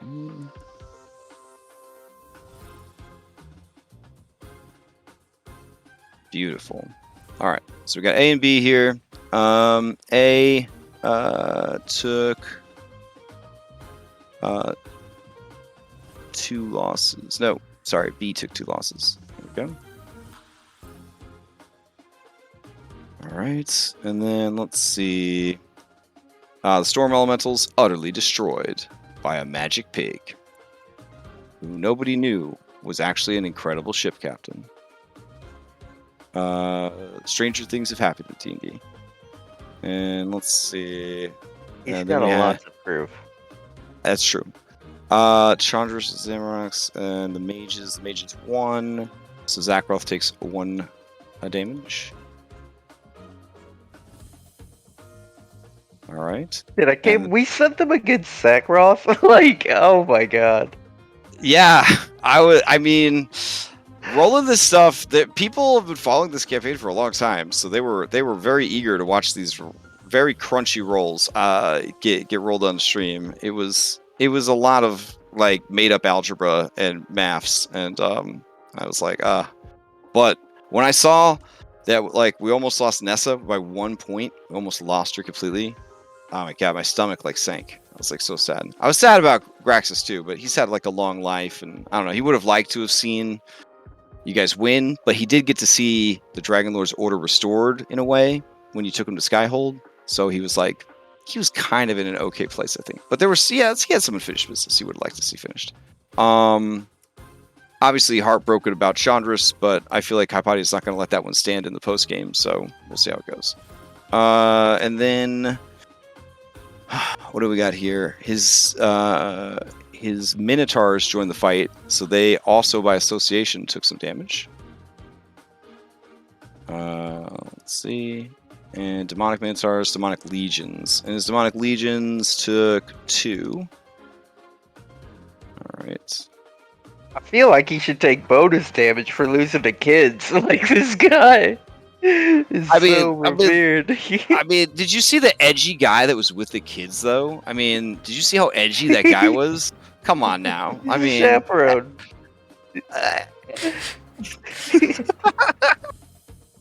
Isn't that what always happens when you try to fight kids, though, in like fantasy stuff? Yeah, they just whoop your ass. Okay. They pull the rugs out and. Oh yeah. There was a lot of grease and web spells being used. My god! They just gave up because they couldn't get out of the web, and they couldn't get out of the grease, so they kept falling into it. Sliding into the web. Yeah, there were two red-headed twins that had stolen like all the consumable magical items from like the armory, and so they were hitting way above their weight class with all the fucking consumable magic items, throwing elemental beads and shit. It was wild. Okay. So, and then the Skyhold Archers succeeded against the Wyvern Riders, who then took 1 as well. So overall, a pretty good wave 1. Pretty good. You lost 1 person permanently. I had concerns when you sent all your people up against Icarus, because Icarus was pretty tough. What's up? Didn't this guy take 2? Which guy? Demon Mercenaries? Oh, yeah. Let's see. Demon Mercenaries. Unit takes 2 infantry food. Oh, thank you. I forgot that one. Okay. I said it out loud, but then I got distracted by us joking about the kids having a Hogwarts battle. All right, cool. It's good taste. Yeah. So, this is happening. I should probably shrink Icarus a little bit because I don't want you to think he's that much bigger than the Colossus. Let me shrink him down a little bit. Oh yeah, you lost some of that juice, and when he was fighting off the. And no, it's just that now that the Colossus is here, you have a better sense of like just how big the Colossus is, and I don't want the Colossus to take up the whole map, but the Colossus is very big. All right, so that's a thing. Your allies, of course, are you're using like allied sirens. There are sirens from the Gull tribe who felt compelled to come and assist with the recent passing of their leader. A lot of them, her sudden and violent death. They just found her dead in her room. some of them became disillusioned with what was happening and in the world, and they felt that they couldn't stay in their ideal sort of utopia up on the cliffs that they had built. They had to go out into the world and honor what had transpired, like the sacrifices that you guys have made, the other tribes that were coming to help. So there are some, not enough to be like a full unit, but basically there are representatives of the Gull tribe who are running messages back and forth. So that's kind of how you guys are communicating across the battlefield without burning through a bunch of sending spells and shit like that. So, Anna, do you have anything to add when you see that they're working with your army? Well, I thank them for coming, but you need to know for sure that my sister just passed. I thought she was taken by the Thylea.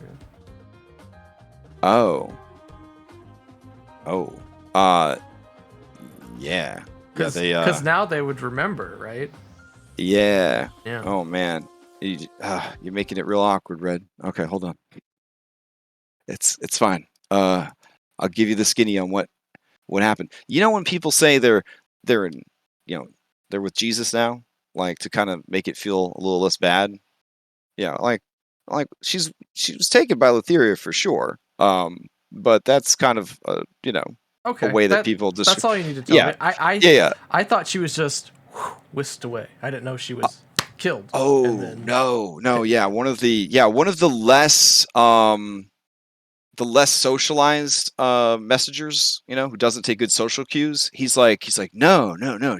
We found her in her bedroom, just ripped apart, just torn limb from limb. Her guts were just hanging from every corner of the room. Some kind of beast must have gotten in the night and just torn her apart.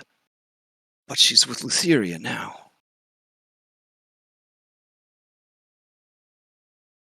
Is basically what they tell you. Thank you. Yeah. The other siren that's with this guy slaps him in the back of the head and says, that's not how you do that. And then they take whatever messages you have and try to fly them around the battlefield. All right. So I'm going to get out my notes and my checklist so I don't forget anything important, because a lot of shit's about to go down as we enter Wave 2. Any lingering questions about Wave 1?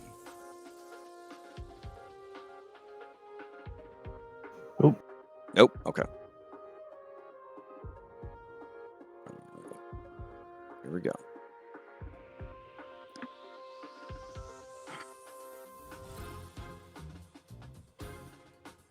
Okay.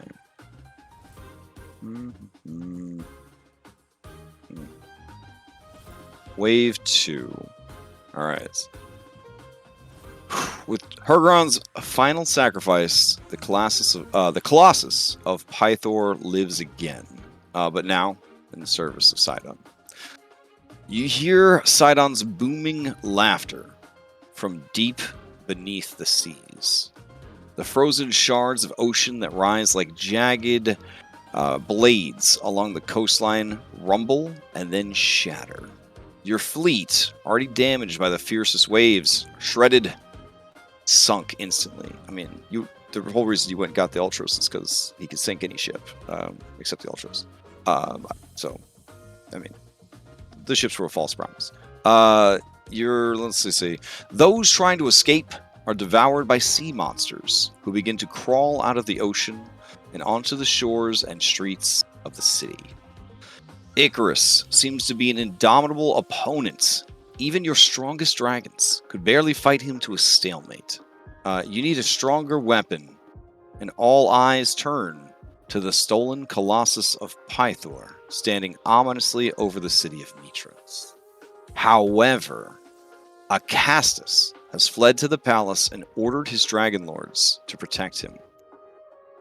Without his Dragonlords, you've been at a huge disadvantage. But what's worse is Acastus holds the rod of rulership that was attuned to the Colossus. He was supposed to handle the activation and control of the Golem should the need arise. We need it to activate the Colossus and bolster our defenses. However, Isidore, Dragonlord of Sidon, is heading towards the palace even as we speak, no doubt to take the rod for himself. This cannot happen. We cannot risk the Colossus staying in the enemy's hands.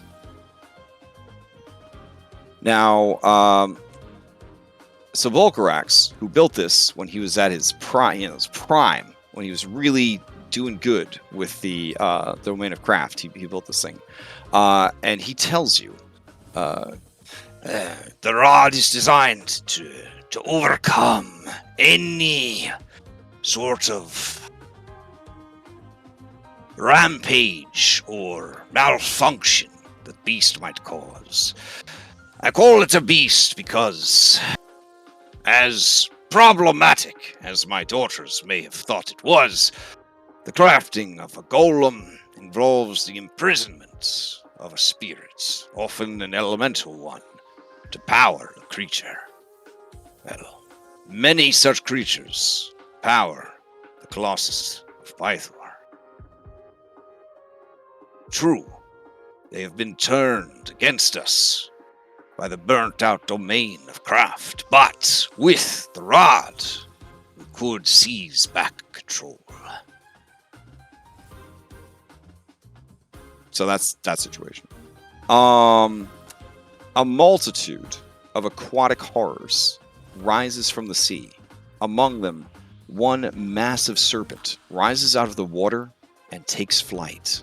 I think I got him over here. Do you want to see him first, or do you want to see the horrors of the deep that are coming out? Because they're pretty scary too. We'll go with horrors of the deep first. All right. Let's see. I worked super hard on these horrors of the deep. If they are too scary, just look away. But know that you must face them in battle. Let's see, where are they? Tokens. Greek. Here we go. Okay. Yes. There they are. Don't worry, they're not that big. They're not that big.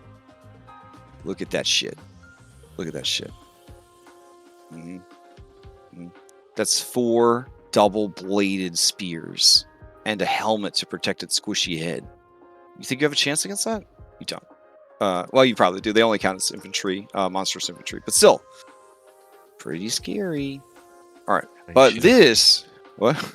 If you asked me, I would have given you Krakor. Oh. Oh, yeah, that would have been cute, too. All right, and then this is the creature that rises up out of the water and begins to sort of float around the city. I'll shrink him down a little bit too, so he's a little bit more manageable on the scene. There we go.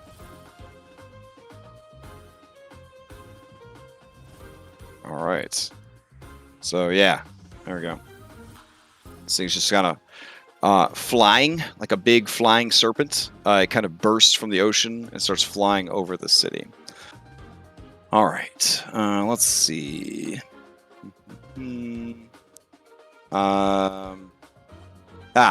Everywhere it goes, a torrential downpour floods the streets. Currently, its movements seem aimless, but its purpose is clear: destruction. Spared by the fury of the ocean, by Sidon's divine will, the Sidonite fleet settles back into the waters and is joined by additional ships that continue the previous assault along the coast. There is a trickle of reinforcements from the north, bolstering the barbarians. There is a handful of goatlings that show up to bolster the forces from the east, and I believe, let me double check, who else is showing up in wave 2 to help these dudes out.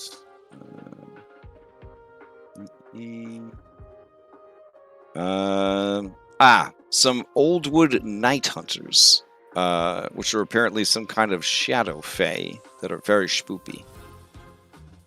All right. They are also only infantry, but they are infantry tricksters. Okay. And let's see. Then the Order of Sidon is bolstered by more Marines making their way out of the water. So more Triton Marines. Okay. Let's see.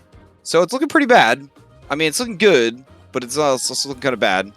But you are not without allies that you have recruited. So, as you guys are watching this battle continue to unfold, and more troops are coming out of the ocean and joining the enemy, you look over yonder horizon, and reinforcements have arrived to bolster the free people of Mitros. Their ships, having crashed against the western shores, the Eel tribe has made the long overland journey to aid their friends and allies, the Chosen. They will never forget Green Phil and what he did to elevate their people during the Coral Crown Island Games. Fartsniff stands as the leader. Impressive that she's held this title for so long. And she and the other Gerblins join your ranks. So you get three units of Gerblins. Also, a sparkling emerald rift is torn in reality, and through it storms the forces of Hexonia, including Queen Hexonia herself, the Poison Sonnet, and also Callister, son of Pythor. So those guys show up. There we go. And the babies, but I mean, the babies are mostly there for, moral support. All right. Let's see. Gotta grab Callister real quick. I thought I had him invisible, but maybe I just. No, he's right here. He's next to Bullbug. Oh, okay, sweet. All right.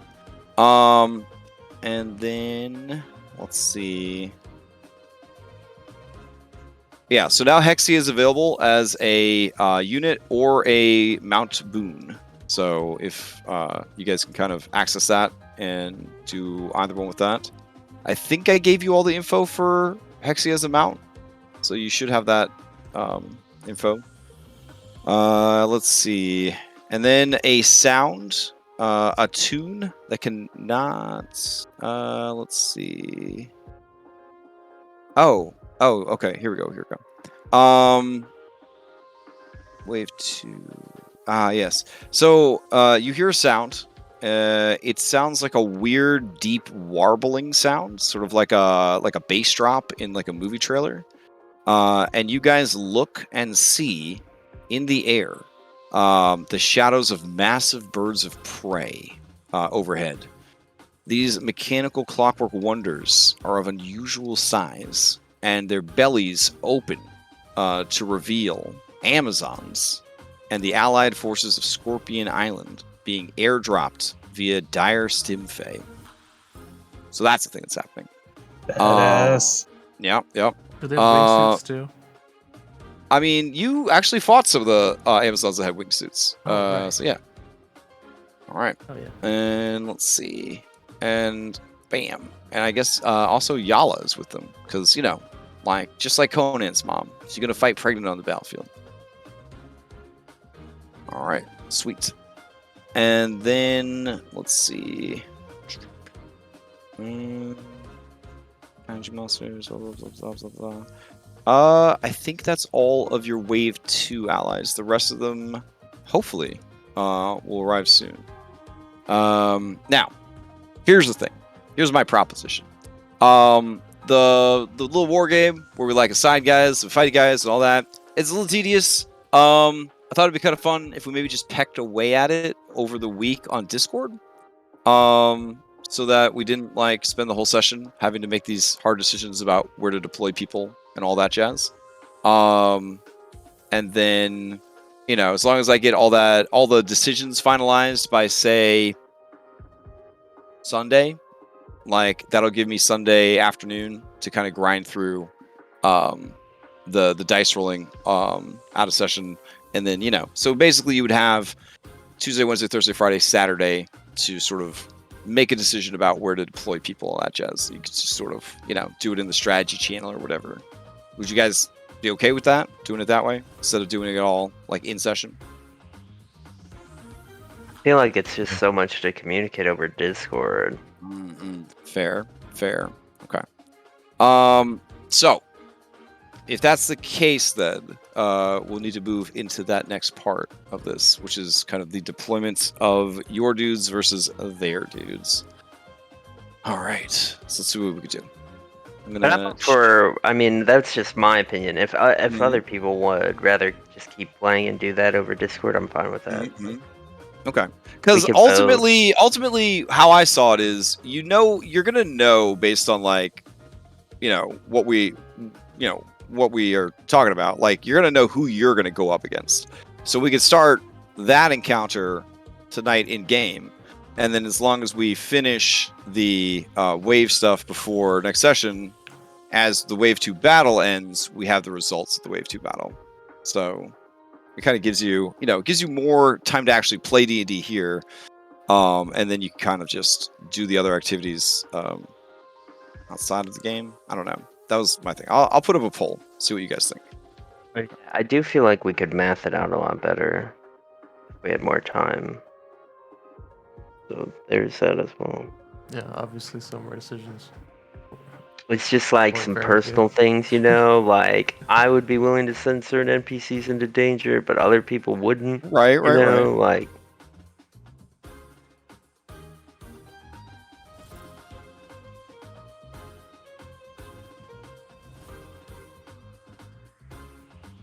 All right, here we go. We'll use true democracy on this one.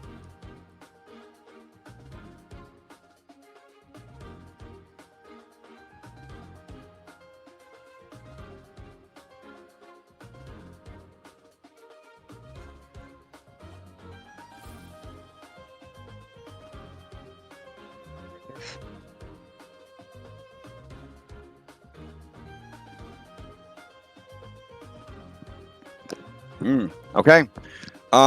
Then we'll go ahead and do it over Discord over the week. Something else you guys could do is, could just like schedule some time to hang out between next session and now, and then kind of talk it out if you want to talk out some of the tougher decisions. Some of them might be a little bit easier to just say, it's gonna be like this, it's gonna be like that. All right. We have to make a few decisions now, though, so that we know what dragons we're taking in. Yeah, for sure. So that's why I'm thinking the rest of this session, because we're at 11:20. So the rest of the session is probably identifying the biggest threats and deciding which one you guys are going to go to, and then deciding like what you're gonna bring with you. The amount of enemy forces that you have it's a lot, right? The fleet itself, like the whole coastline, I'm not saying to abandon the people, but you may just have to accept that there's going to be casualties in Wave 2 if you want to focus on burning down their strongest units now. Because Sidon will actually be attacking the city in a future wave. Right now, he's kind of softening everything up, using god powers from the ocean, all that kind of stuff. But he's not going to be able to resist coming in and sort of like either finishing things off or doing it himself, because things are starting to go too much in your favor. So there will be a point, one way or the other, where he will come inland and just start wrecking. And obviously, with Sidon, anyone you send against Sidon that's not you guys, they're just going to die. Because that's the campaign. So you do need to, keep that. Harry him with wave after wave of civilians. With a divine roll and just automatically win. Yeah. Again, we're not playing Pathfinder. I gotta point that out. So, we are bound more to the story of the plot and less to the math of the rules. Yeah. So Sidon just flashes his BBEG VIP card, and then he just says, "No, I'm here to fight these guys. That's what we've been working for 2 years now." He will eventually appear, and so whatever threats are on the loose, like, you got to decide if you're going to send people against Sidon or to engage him as soon as he arrives. How many waves can the city last? How many waves can your allies last? These are all things that you have to kind of consider. Oh, okay. So, yeah. So do we have an updated spreadsheet with the new things? That is such a great question. I did all this other prep. Let me see if I updated the your guys' spreadsheet. All right. Just So fought them now and won, and the rest of their forces will be so demoralized that they lost. And it's off. you're just gonna go fight under the ocean? That'd be kind of dope. I mean, yeah. That does not seem like a good idea. So we could just send Philippa-3s against Sidon Let's and get just break all this. of our mages to crap. cast control water, and then nowhere to hide. So- we drain the ocean. Yeah, drain the ocean. So I'm gonna reiterate how hard of the plot armor this dude has. Only you guys could face him. If you sent 99 units that were not you guys, he would kill all of them. You're the only ones who could beat Sidon. Period. No amount of math, no amount of like good intentions. It's just you guys. That's just how it is. You guys do it, or you die trying. Per the adventure, the adventure actually says if they die in this battle, like that's the end of the campaign. So that's a little stressful. All right. Let's see. All right. So wave 2, all the warships are active again. There are sea monsters and old wood. All right. So let me grab these guys and add them to your list of bad guys. And then I'll go grab the allies and add them to your list of allies. All right. So enemies down here at the bottom. Yeah. Right.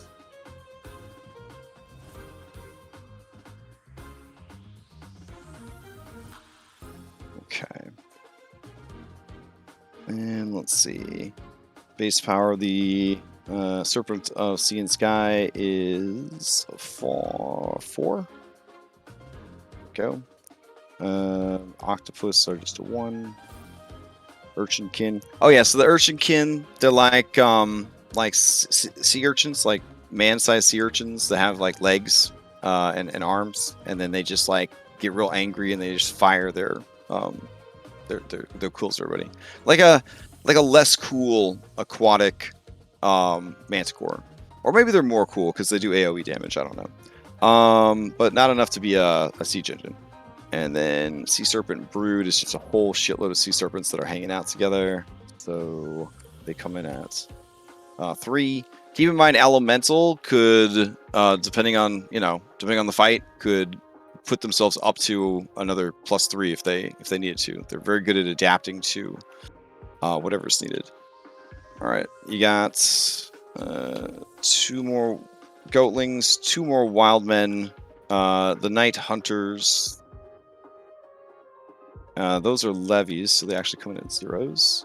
And then you got nope, you guys already have the order sight on. Hold on. All right, and then you got Shoreline Marines. So technically, they're coming in at a 4, as long as they stay near the water. Okay. So those are down at the bottom under the order sight on stuff. And then I probably need to add a sort of a health column for you guys. So if they get to 3 damage, it's over. So I'll put a damage column there. All right. Okay, cool. So I'll get you your damage updated in a sec. You guys can start looking at the new enemies that have arrived, and then let me get your allies. What about the Colossus? Do we have that yet? Or is that not fighting? Oh, that's against you guys, yeah. So let me give you the stats on the Colossus. Good points. All right. Great question. Because yeah, if you guys don't engage the Colossus, which you can't really do much to the Colossus without the rod, so I guess you could fight it and slow it down. That's the other thing. Go. Double check with Yeah. Vulcan that, like, if we get that rod, it's a sure thing that we just win. I don't. You have to go into its head where Moxena had her bedroom, and there will be a port where you would just stick the rod, and then that will help you regain control of it. It's like a direct hack. Okay. Yep. All right.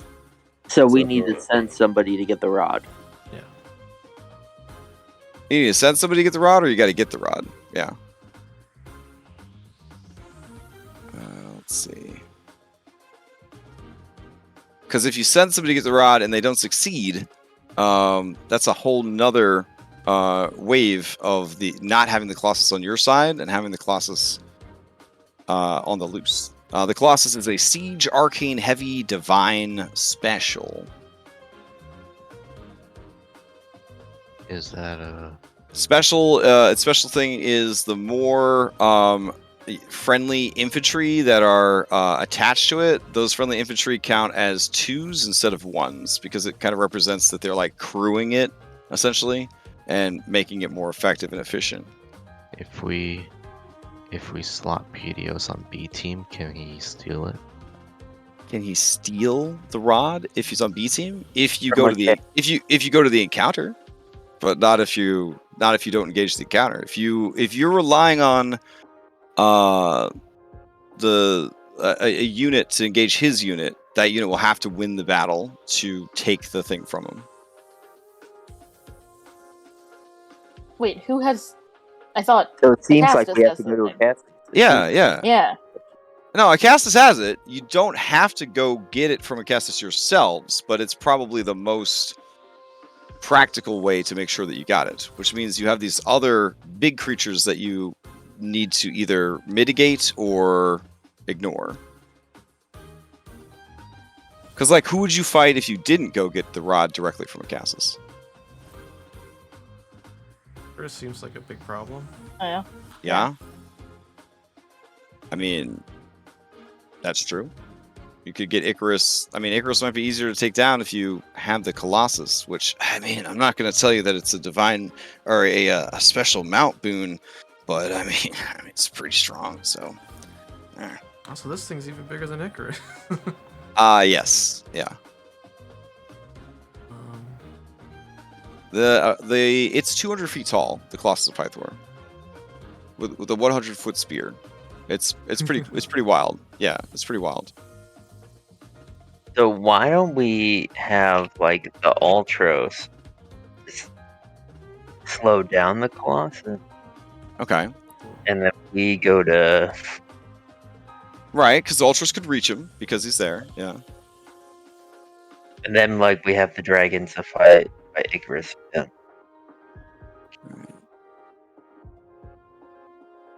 Yeah, we would need the dragons for Isidore. Well, okay. So you mean you wouldn't need dragon mounts for Isidore? Yeah. Okay. I mean, technically, Acastus. I mean, you guys would have this sort of like intel from your vantage point or whatever, and the communications and all that. The king is protected by his most loyal Dragonlords, of which there are 7 dudes and ladies and people riding on dragons, including Acastus, who has essentially his backup dragon. And then Isidore is thrown into the mix as well. So it's kind of a 3-way fight, I guess, because you got Isidore and his crew. It's a lot of enemy dragons. So there's probably going to be a lot of flying around, a lot of breath weapons being thrown back and forth. So wait, do we have to fight a cat? Yeah, that's my question. Yeah. Yeah, can we not? He's persuade just him? just hiding in it. He's afraid he'll Give fight him anyone that bravery? comes near him, kinda. Can we just go in and ask him, give us this thing? I mean, you certainly could try, yeah, for sure. But you are going to be dealing with Isidore and crew when they're there, and you're going to be dealing with whatever's going on with Acastus. Something we don't know. Got it. Yeah. Okay. Yeah.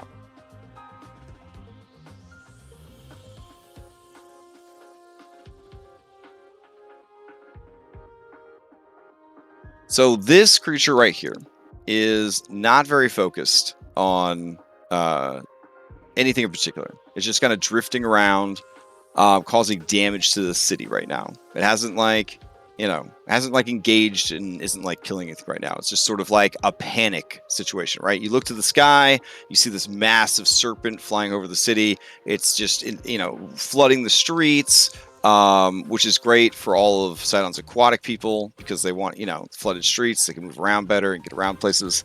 So that's a whole situation that more than likely isn't an issue yet. Icarus is very much still an issue. And he is destroying shit like crazy. He didn't get to destroy a lot of shit last wave because you engaged him with your dragons, and they basically fought him to a stalemate. Admittedly he won by 1, but there was a good back and forth there. The Colossus, once it gets going, it's gonna be really messing stuff up. So it's like in the process of waking up. It's still over here at this landmass. Honestly, the coastline of the city is pretty fucked anyways, from the tidal waves, from the incursion of sea serpents and whatnot, and then from the naval fleet that is just constantly bombarding it. As far as protecting the beach fronts, it's kind of a lost cause. So you could probably go a wave without the Colossus really causing too much damage. By now, everyone along the coast is either evacuated or dead. And this thing is going to be moving slowly through the city, Stay Puft Marshmallow Man style. Knocking over buildings, kicking stuff down, spinning its huge spear, taking out blocks of buildings, that sort of thing. So really, in this wave, you've got the same assholes you were dealing with before, doing the same stuff they were doing before, trying to get deeper into the city. And you no longer have Hergeron to worry about. Icarus is still a very big threat, but if the enemy gets to Acastus and claims the rod for themselves, I mean, that's pretty much it. The Colossus becomes a very active and deadly threat in Wave 3. So I'd say your 2 biggest priorities here are keeping Icarus busy, or just engaging him and trying to kill him yourselves. And then sending your best people over to the king to try and get the rod before Sidon's forces do. Those are your 2 options. If it sways you at all, there is a dramatic scene that unfolds at the palace that, I don't know. You kind of, what? We'll just go with it. It seems like the right time to tell you. So basically, his faith shattered by Sidon's inevitable betrayal. All of the people trying to warn him that he was doing the wrong thing, you guys, his wife, even Queen Helen tried to talk some sense into him. His faith was so strong, his belief in the Pact of Peace and the Oath of Peace and the Age of Peace, that it would continue, that things would be all right, was so resolute and so absolute, he could not allow himself to believe that this could happen. There was a part of him that knew maybe he needed to listen, and that is the only reason that there was any kind of defense mounted on his part, that he kind of joined in and helped with that defense. But when he saw the truth of it, and when he saw that the city was in fact under siege, that Sidon had no intention of continuing any sort of Age of Peace, that he intended to annihilate the people of Mitros as an example to any who would ever stand against him again, a part of him broke. He and his dragon, they stood resolute against the siege. They fought hard, and then you watched as he stood defiant against Sidon, and then he, in desperation, super fucked up his dragon, and then lost said dragon, was betrayed yet again by the god that he had worshipped, his whole life. And now, in classic Greek fashion, he has become the iconic Mad King. So he is in his throne room, and he thinks that everyone is an enemy. Anyone who comes near the palace, he is ordering the Dragonlords to attack. He can no longer see friend nor foe. He is completely consumed by madness. That is the situation with the Castus. Because I feel like you guys would, as you're trying to figure out what to do, be kind of getting that intel. I mean, I could use my brand new scrying ability. Oh yeah, there you go. Dope. All right, Yeah. and yes, you see that what you hear is true. He has completely lost his shit. He's got the wide, bloodshot eyes. There's like a line of drool coming from like the corner of his mouth and dribbling into his beard. You can see many dead citizens, enemies, and allies strewn around the throne room. He and his most loyal servants, who have sworn oaths to defend him, are basically attacking and killing anyone that comes near the king. He's completely lost his shit. So getting the rod away is not going to be easy. Essentially, whoever you send over there is going to be in a three-way battle between Isidore and the rest of the Dragonlords of Sidon that they have versus Castus Dragonlords. Kind of a three-way fight as they kind of go back and forth over the rod. Bringing Pythios as a B team, pretty fucking good idea. Reset, not a bad idea at all. But in order to utilize that, I would say that you'd need to be there to utilize this B team. His B team ability is already absolutely incredible and super duper useful, and it saves us a lot of time and rescues a lot of plot stuff. But in this instance, it's not going to work to have him go all the way across the city and do that while you guys are doing another thing. So it's going to be part of the magic of his B team ability is that you guys are there distracting people so that he can go in and do what he needs to do. So if you feel that you can assemble a good enough team to go in there and wrest the rod away and bring it to you, that can be done. And then you guys could try to take on Icarus yourselves and, maybe even kill him without the aid of the Colossus.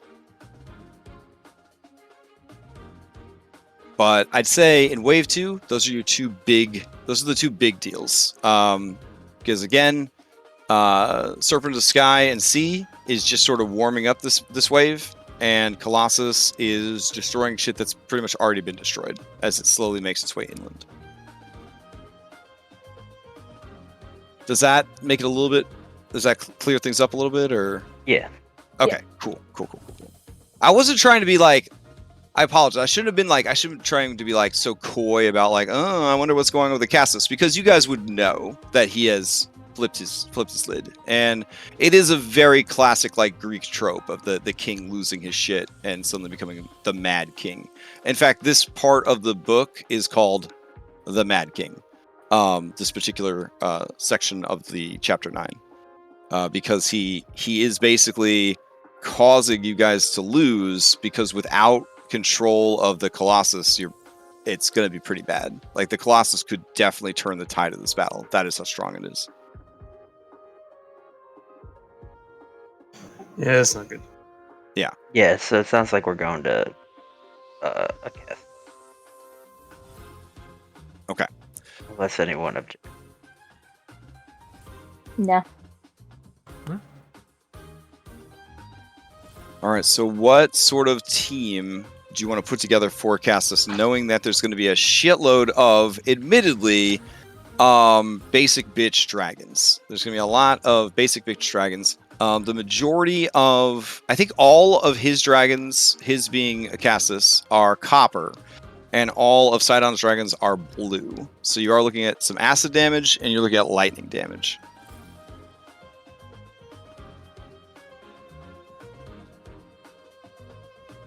Yeah, I think I'm still gonna ride Method. Okay, sounds good. I mean, and that's good because it gives you resistance to acid too. Because there will be a lot of breath weapons being blown around.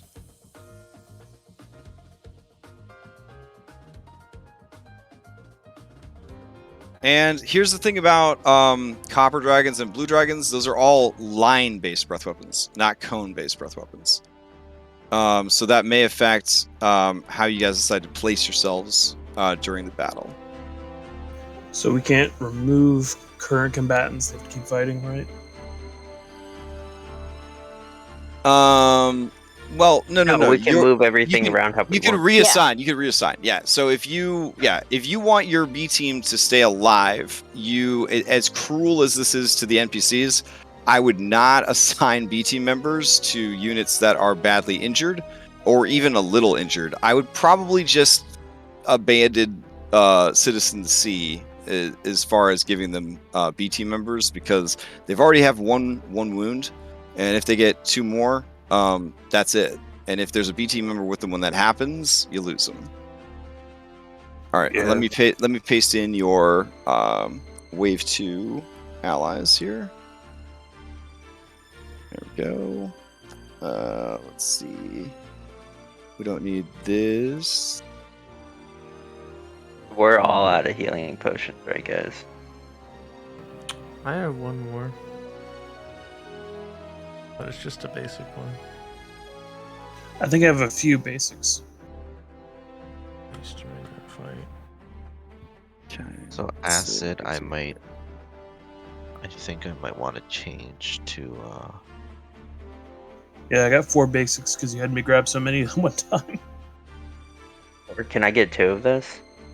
Yeah. Cool. I think. Also, we have Potion of Choose Your Resistance. If anyone thinks they need it. Let me see how many we have left. I have 4 of those left. I'm gonna use Sepulchrax, because then I can be immune to. Because my path lets me be immune instead of resist to acid, thunder, and charm. So you want to take Vulcan off of Icarus? Okay. Well, because I can't. I'd like to resist at least one of the breath weapons. And I think in Kyra and Ventus, you're both using.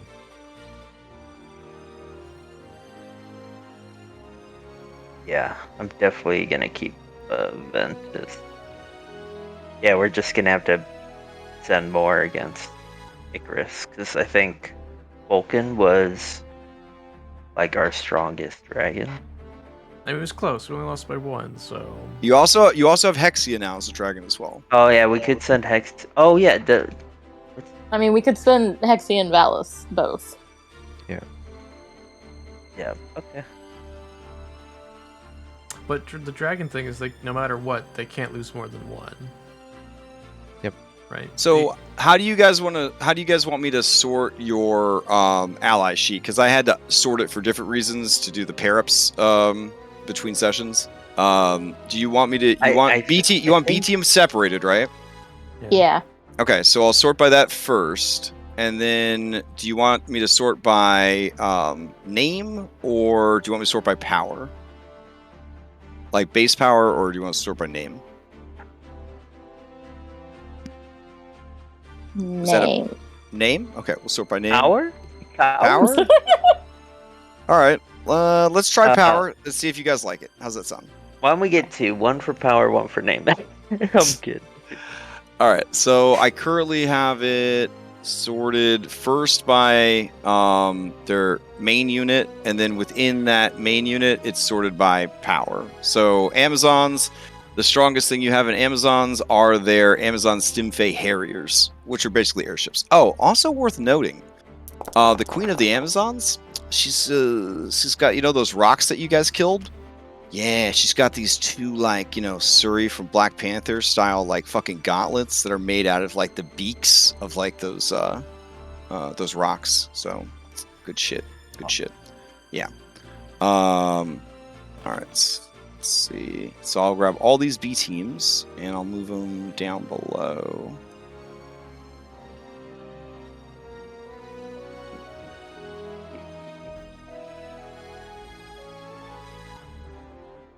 All right. Your brother also embraces you. Philippocles, he heard what happened to your father. He's a fucking mess.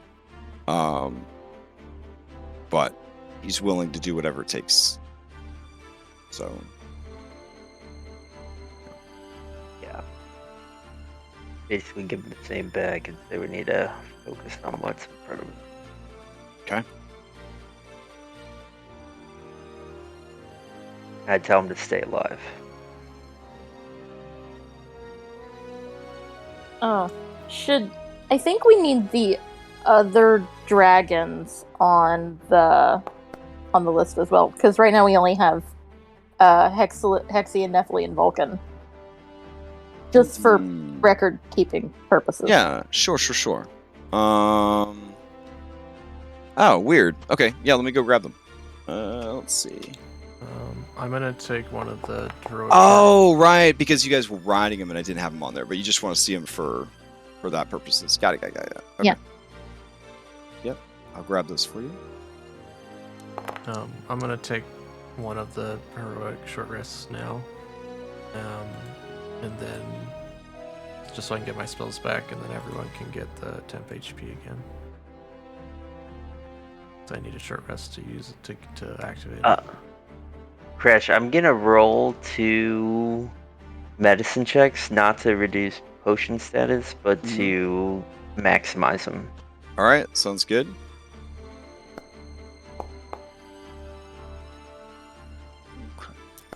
And I really appreciate you guys' patience with all this. I don't know. I've been trying to come up with some cool way of doing this, and I know it's a little clunky, but I'm trying my best to make it a little bit more interesting than endless back-to-back boss fights. But And I'm gonna use my expiration on the second one. all right. Faxpiration or Fanspiration? Expiration. I used So Faxpiration. Oh yeah, you used it to. No. Didn't you roll a No. 4? Oh yeah, I did roll a 4. Never mind. Yeah. I'm not gonna use it on the used second one. Fanspiration. We got 6. We only used 1. Can I do it in reroll? I don't know. Probably not. Ask. You were going to reroll what? I didn't realize I could use the expiration. Do you mind if I roll 1 with advantage for the expiration? I did already roll. That's why I'm at. Oh, you mean Fanspiration? Yeah, expiration. I mean, if it's okay with everybody else, that's fine. I mean, you guys all share the Fanspiration pool, so yeah, I'll allow it. But yeah, any skill check that you make could be, could benefit from it. Cool. And can I get a boon? Oh, did you get a boon? Not out of combat, you can't. It's damn, you gotta have that adrenaline pumping. You don't think it's not pumping right now? Yeah. Well, listen, we did the easy warm-up fight against the enemy spellcaster. Now we get to the beefy stuff. You know what I'm saying? That would do the real fights. Yeah, I've already tanked 2 meteor swarms. I don't know. Yeah. Yeah, exactly. Yeah. Red's over here messaging me like, "Is this it? Is that all you got?" And I'm like, "Wow, Red, antagonistic much." But I'll try. I'll try to pump it up. Sad, and I'm gonna work very hard during the week to get our best matchups.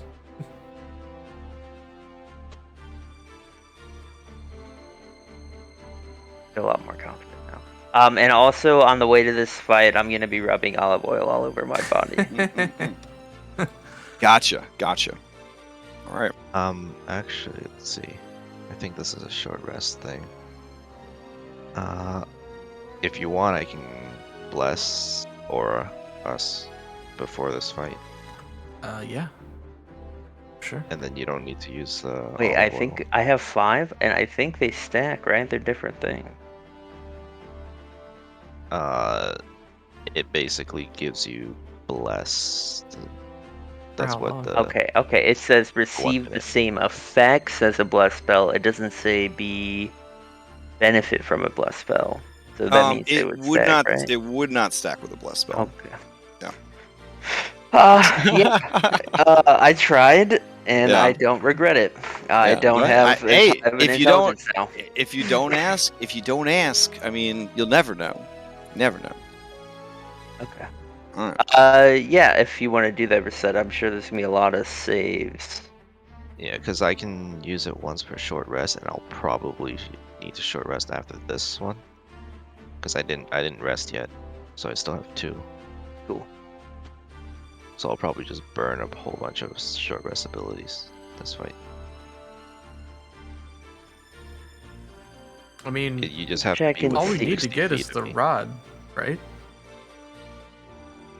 I feel like we want to. Yeah. Honestly, the I mean, palace is if- kind of like a safe haven for Yeah. citizens narratively. If we're able to If remove the cast the just is issue, killing people, then Yeah. it's a problem. Knock some sense into him. yeah, I'll knock some I'm death just into him. saying. Yeah. We could- He's killing citizens. like, And we could have dealt with this problem long ago. Both I Icarus know, and the I cast. know, We could have gotten yeah. rid of them.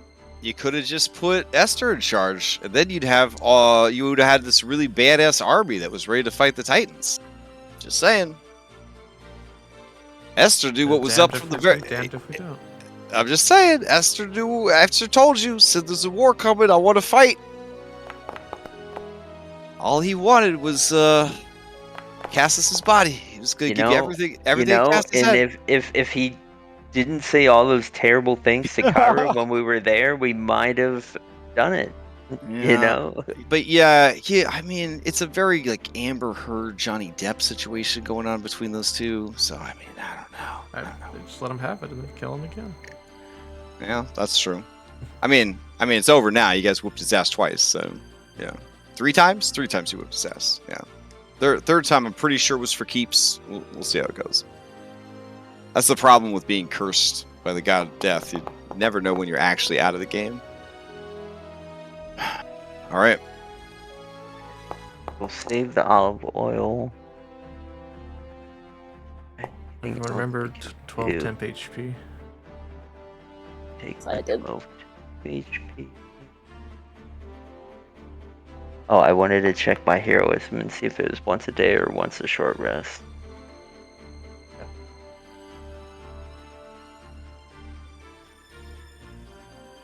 Once per short rest. As a bonus action! It says it in my boon as a bonus action! Okay, well now you know. Now you know. Yeah.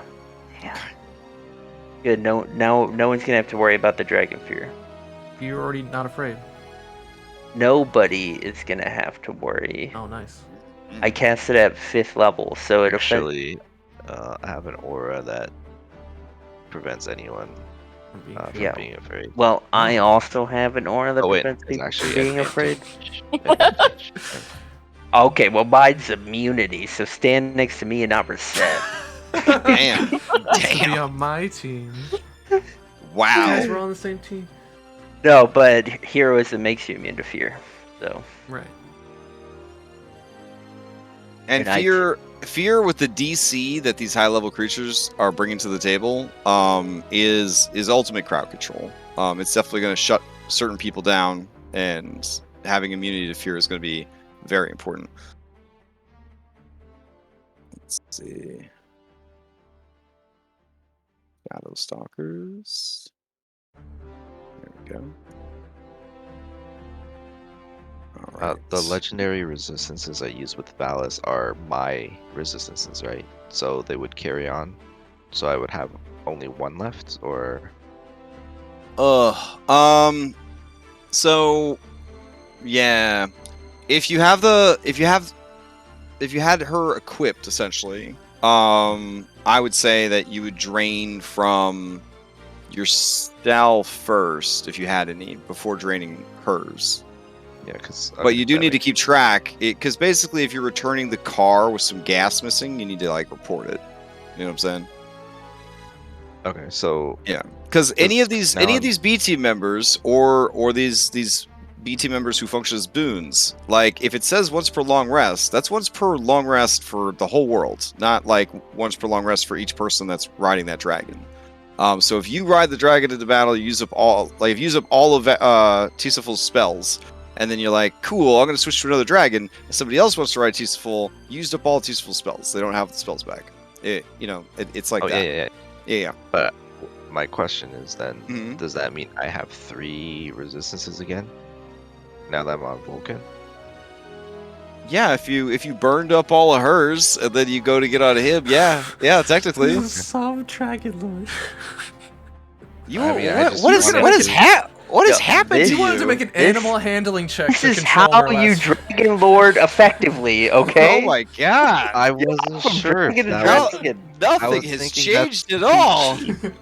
I Oh was my thinking it's too goodness. cheap, so I was asking to make sure it wasn't. It's not too 'Cause cheap. I was Well, I okay mean, to I mean, have it three. kind of is too cheap because Yeah, you because know. I was. Now I'm just going to change dragons every fight. Wow. Just because you can like cheese the rules doesn't mean you have to cheese the rules. You know. Does that mean Well, that's why I was asking. What? Does that mean you dick over anybody else from using any other? That's exactly You what can't- I just said. No, but they can't. You guys can't use their legendary resistances. I am the only one that can, because it's my. epic path. Oh, you're asking from your epic path if you could do it. Okay. Yeah. Rewind. Okay, I thought you were asking about the resources that were available to them. Some of the dragons, particularly Pythor, who isn't available, had legendary resistances as one of his abilities. Like he granted his rider legendary resistances. No. Yeah, that's tied to you as a character. Like that's Okay, not. so I have yeah. 3 in total. Yes, you have 3 in total. Okay. Thank you for asking that question. That's a great question. Because I You was can thinking, you cannot otherwise I'd use have- you can't use vampirism on them because it's assumed that when they're out fighting on their own, they're kind of like using those to save their own lives. You know what I'm saying? They're not waiting Yeah, for that reset. makes to a lot use them. more sense. Okay. Fair enough. All right. But yeah, I guess I can't argue with that. That's definitely dragon lording effectively. That's like people back in the day that would ride a horse till it was almost dead and then switch to another horse to keep riding so they get somewhere really fast. Like, I don't know.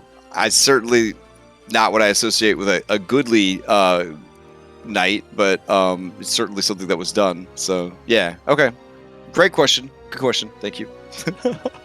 I mean, reset at best is lawful good. Or lawful neutral. Lawful neutral for sure. Yeah, for sure. I think they've experimented with good in the same way that like someone in college like, Experimented with evil? yeah, like yeah. They were like, neither of these is very effective. So okay. Let's see. So does that mean you're not using Tysophile? Tisaful. I'm not. It's- Yeah, I'm on Sepulchrax this time. If you want to use Tisaful, you can. But I'll write down on the on the Google Doc that I use 2 healing words. Okay. All right, hold on. Let me enable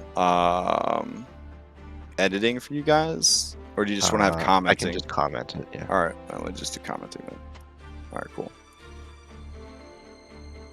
All right. Cool. Okay. I think already like my brain's on post-mortem for this. If I did another battle like this, I would have just made miniatures in the game that have I don't know the best way to do this, honestly. So like I love the idea of it. I don't know if I like the execution of it. But I feel like we've already started it and I'd like to see it to completion. So yeah. I don't think any of us are sweating. Okay. So. No. Cool. Okay.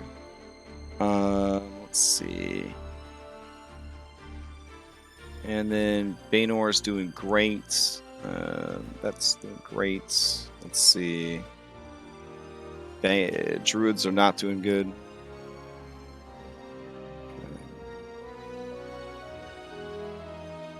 All right. Dragonlords and Sidon aren't doing so good.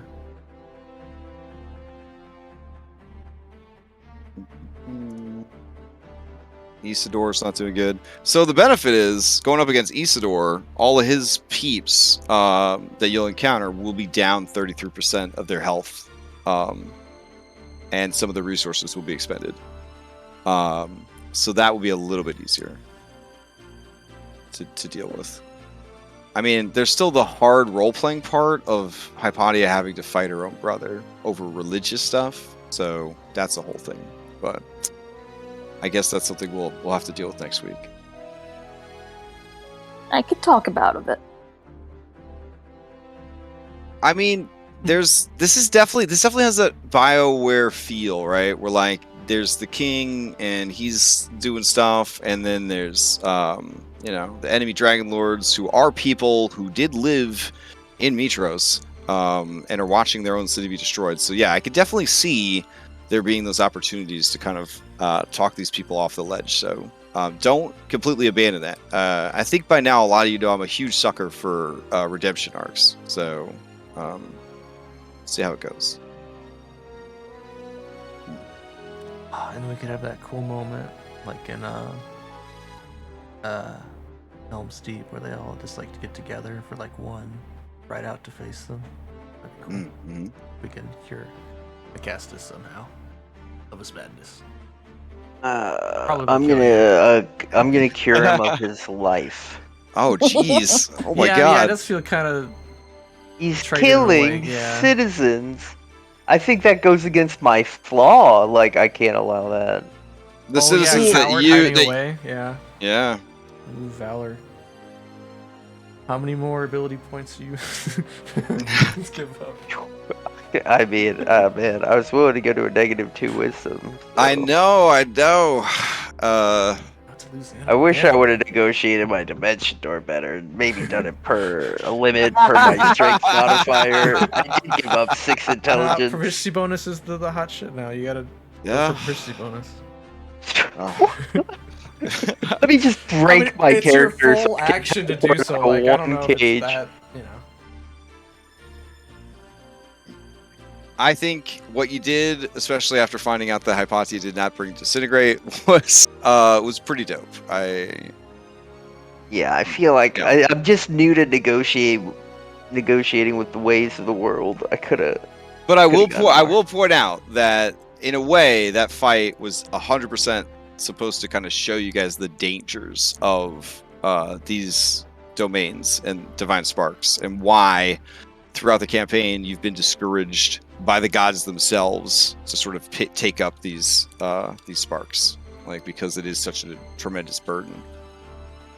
So all right, so we've got we've got all our stuff sorted, in so much as we know where you're going next week. You have until next week to make your decision about the B team. I'm gonna stay up for a little bit after we end the game, which is nowish, and finish punching in the damage into your spreadsheet so that you can look at it and see which units are damaged.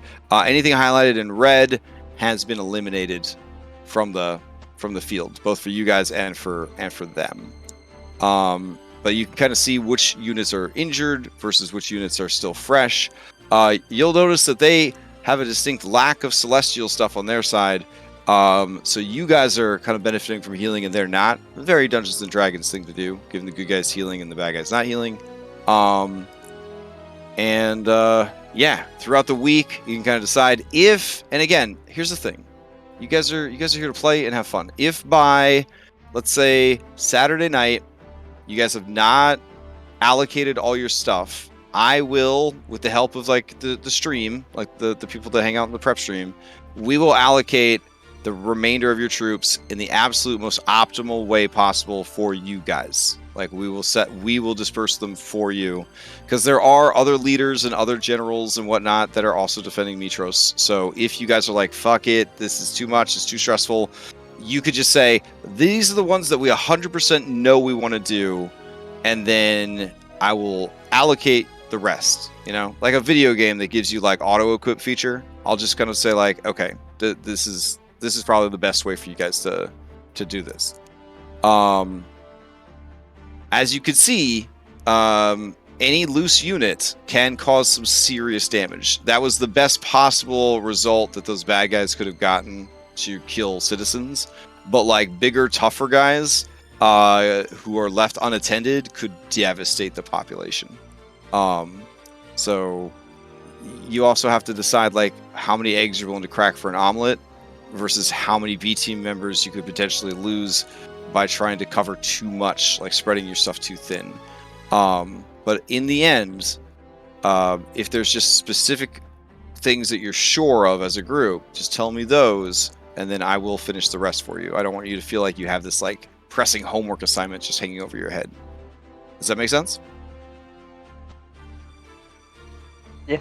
Okay. Because here's the thing. Like, I'm controlling the bad guys, but like, I've been here for 2 years alongside you guys. I don't want you to fail. You know what I'm saying? Like, I made Ed play as a lot of these NPCs. I don't like it when they die. That makes me sad.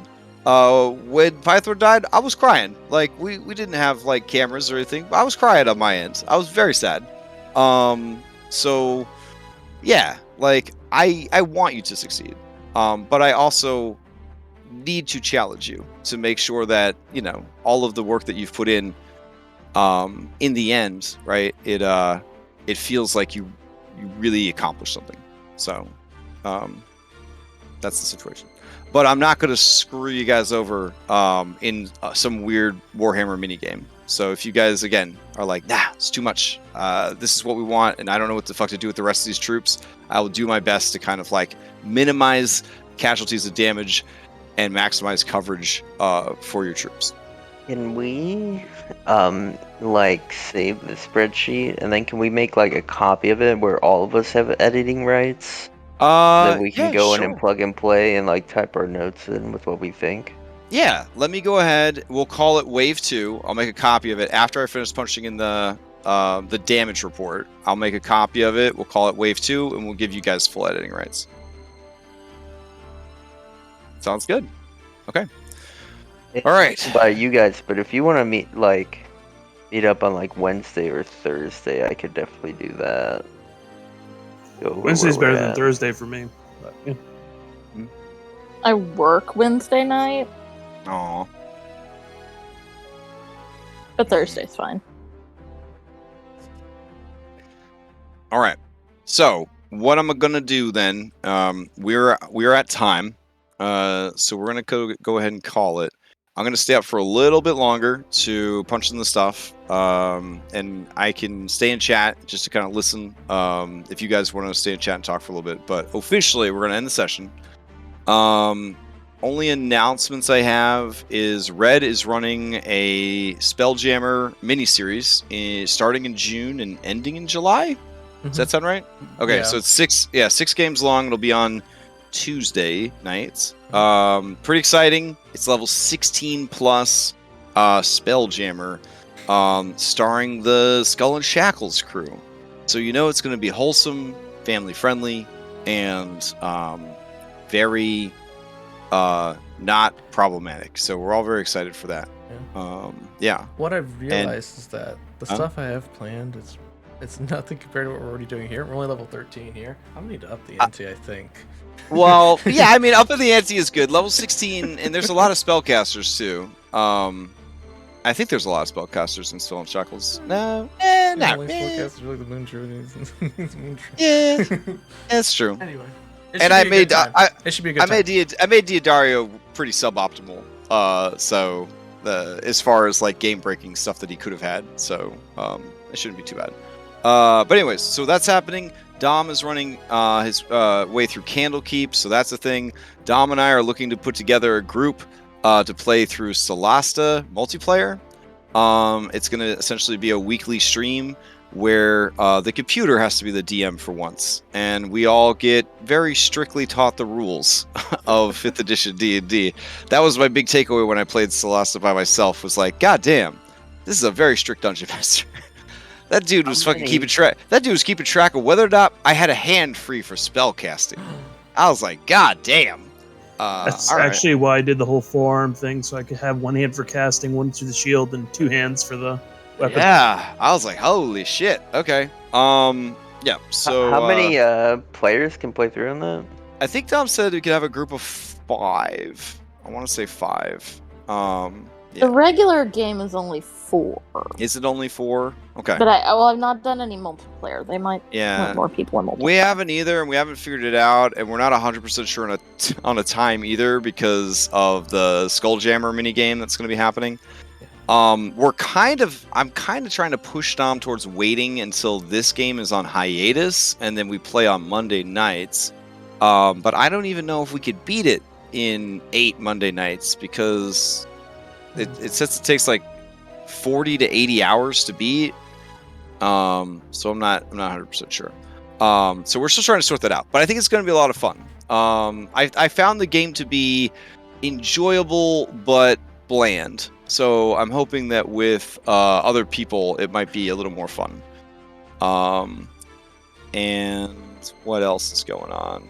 Extra Life's coming up in November, but I mean, November, that's like a million years away. We don't have to worry about that shit. And May is almost over. So after this week, I should go back to having a normal life again. Maybe. So we'll see how that goes. Yeah, I don't know. The other announcements, there's games on the server. People are posting games everywhere. If you're looking for a game to play, there's lots of games to play. There's lots of video games to play. There's lots of stuff going on the server. If you want to run a game on the server, contact a mod and they'll get you hooked up with all of that. And Red Hand of Doom resumes this Saturday. It's pretty nuts. There's already been a character death, and I think we're only 6 sessions in. Oh, wow. So, well, it's Red Hand of Doom, man. It's a meat grinder. It's a meat grinder. They got fate points, though. They got fate points, so... Well, lucky them. Anything goes. Anything goes. Yeah. Somebody, you know, Foundry's pretty badass. So there was a lot of fog, and the fog actually made it so even if you had dark vision, you could only see like 40 feet because of the fog. And this guy like ran off into the fog and ran into a whole pack of scarecrows at low level. So that was that. It was pretty wild. All right.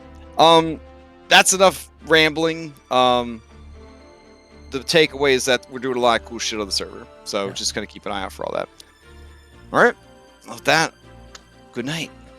Night. Have a good one. Good night, everyone. See everyone next Night. week. Bye.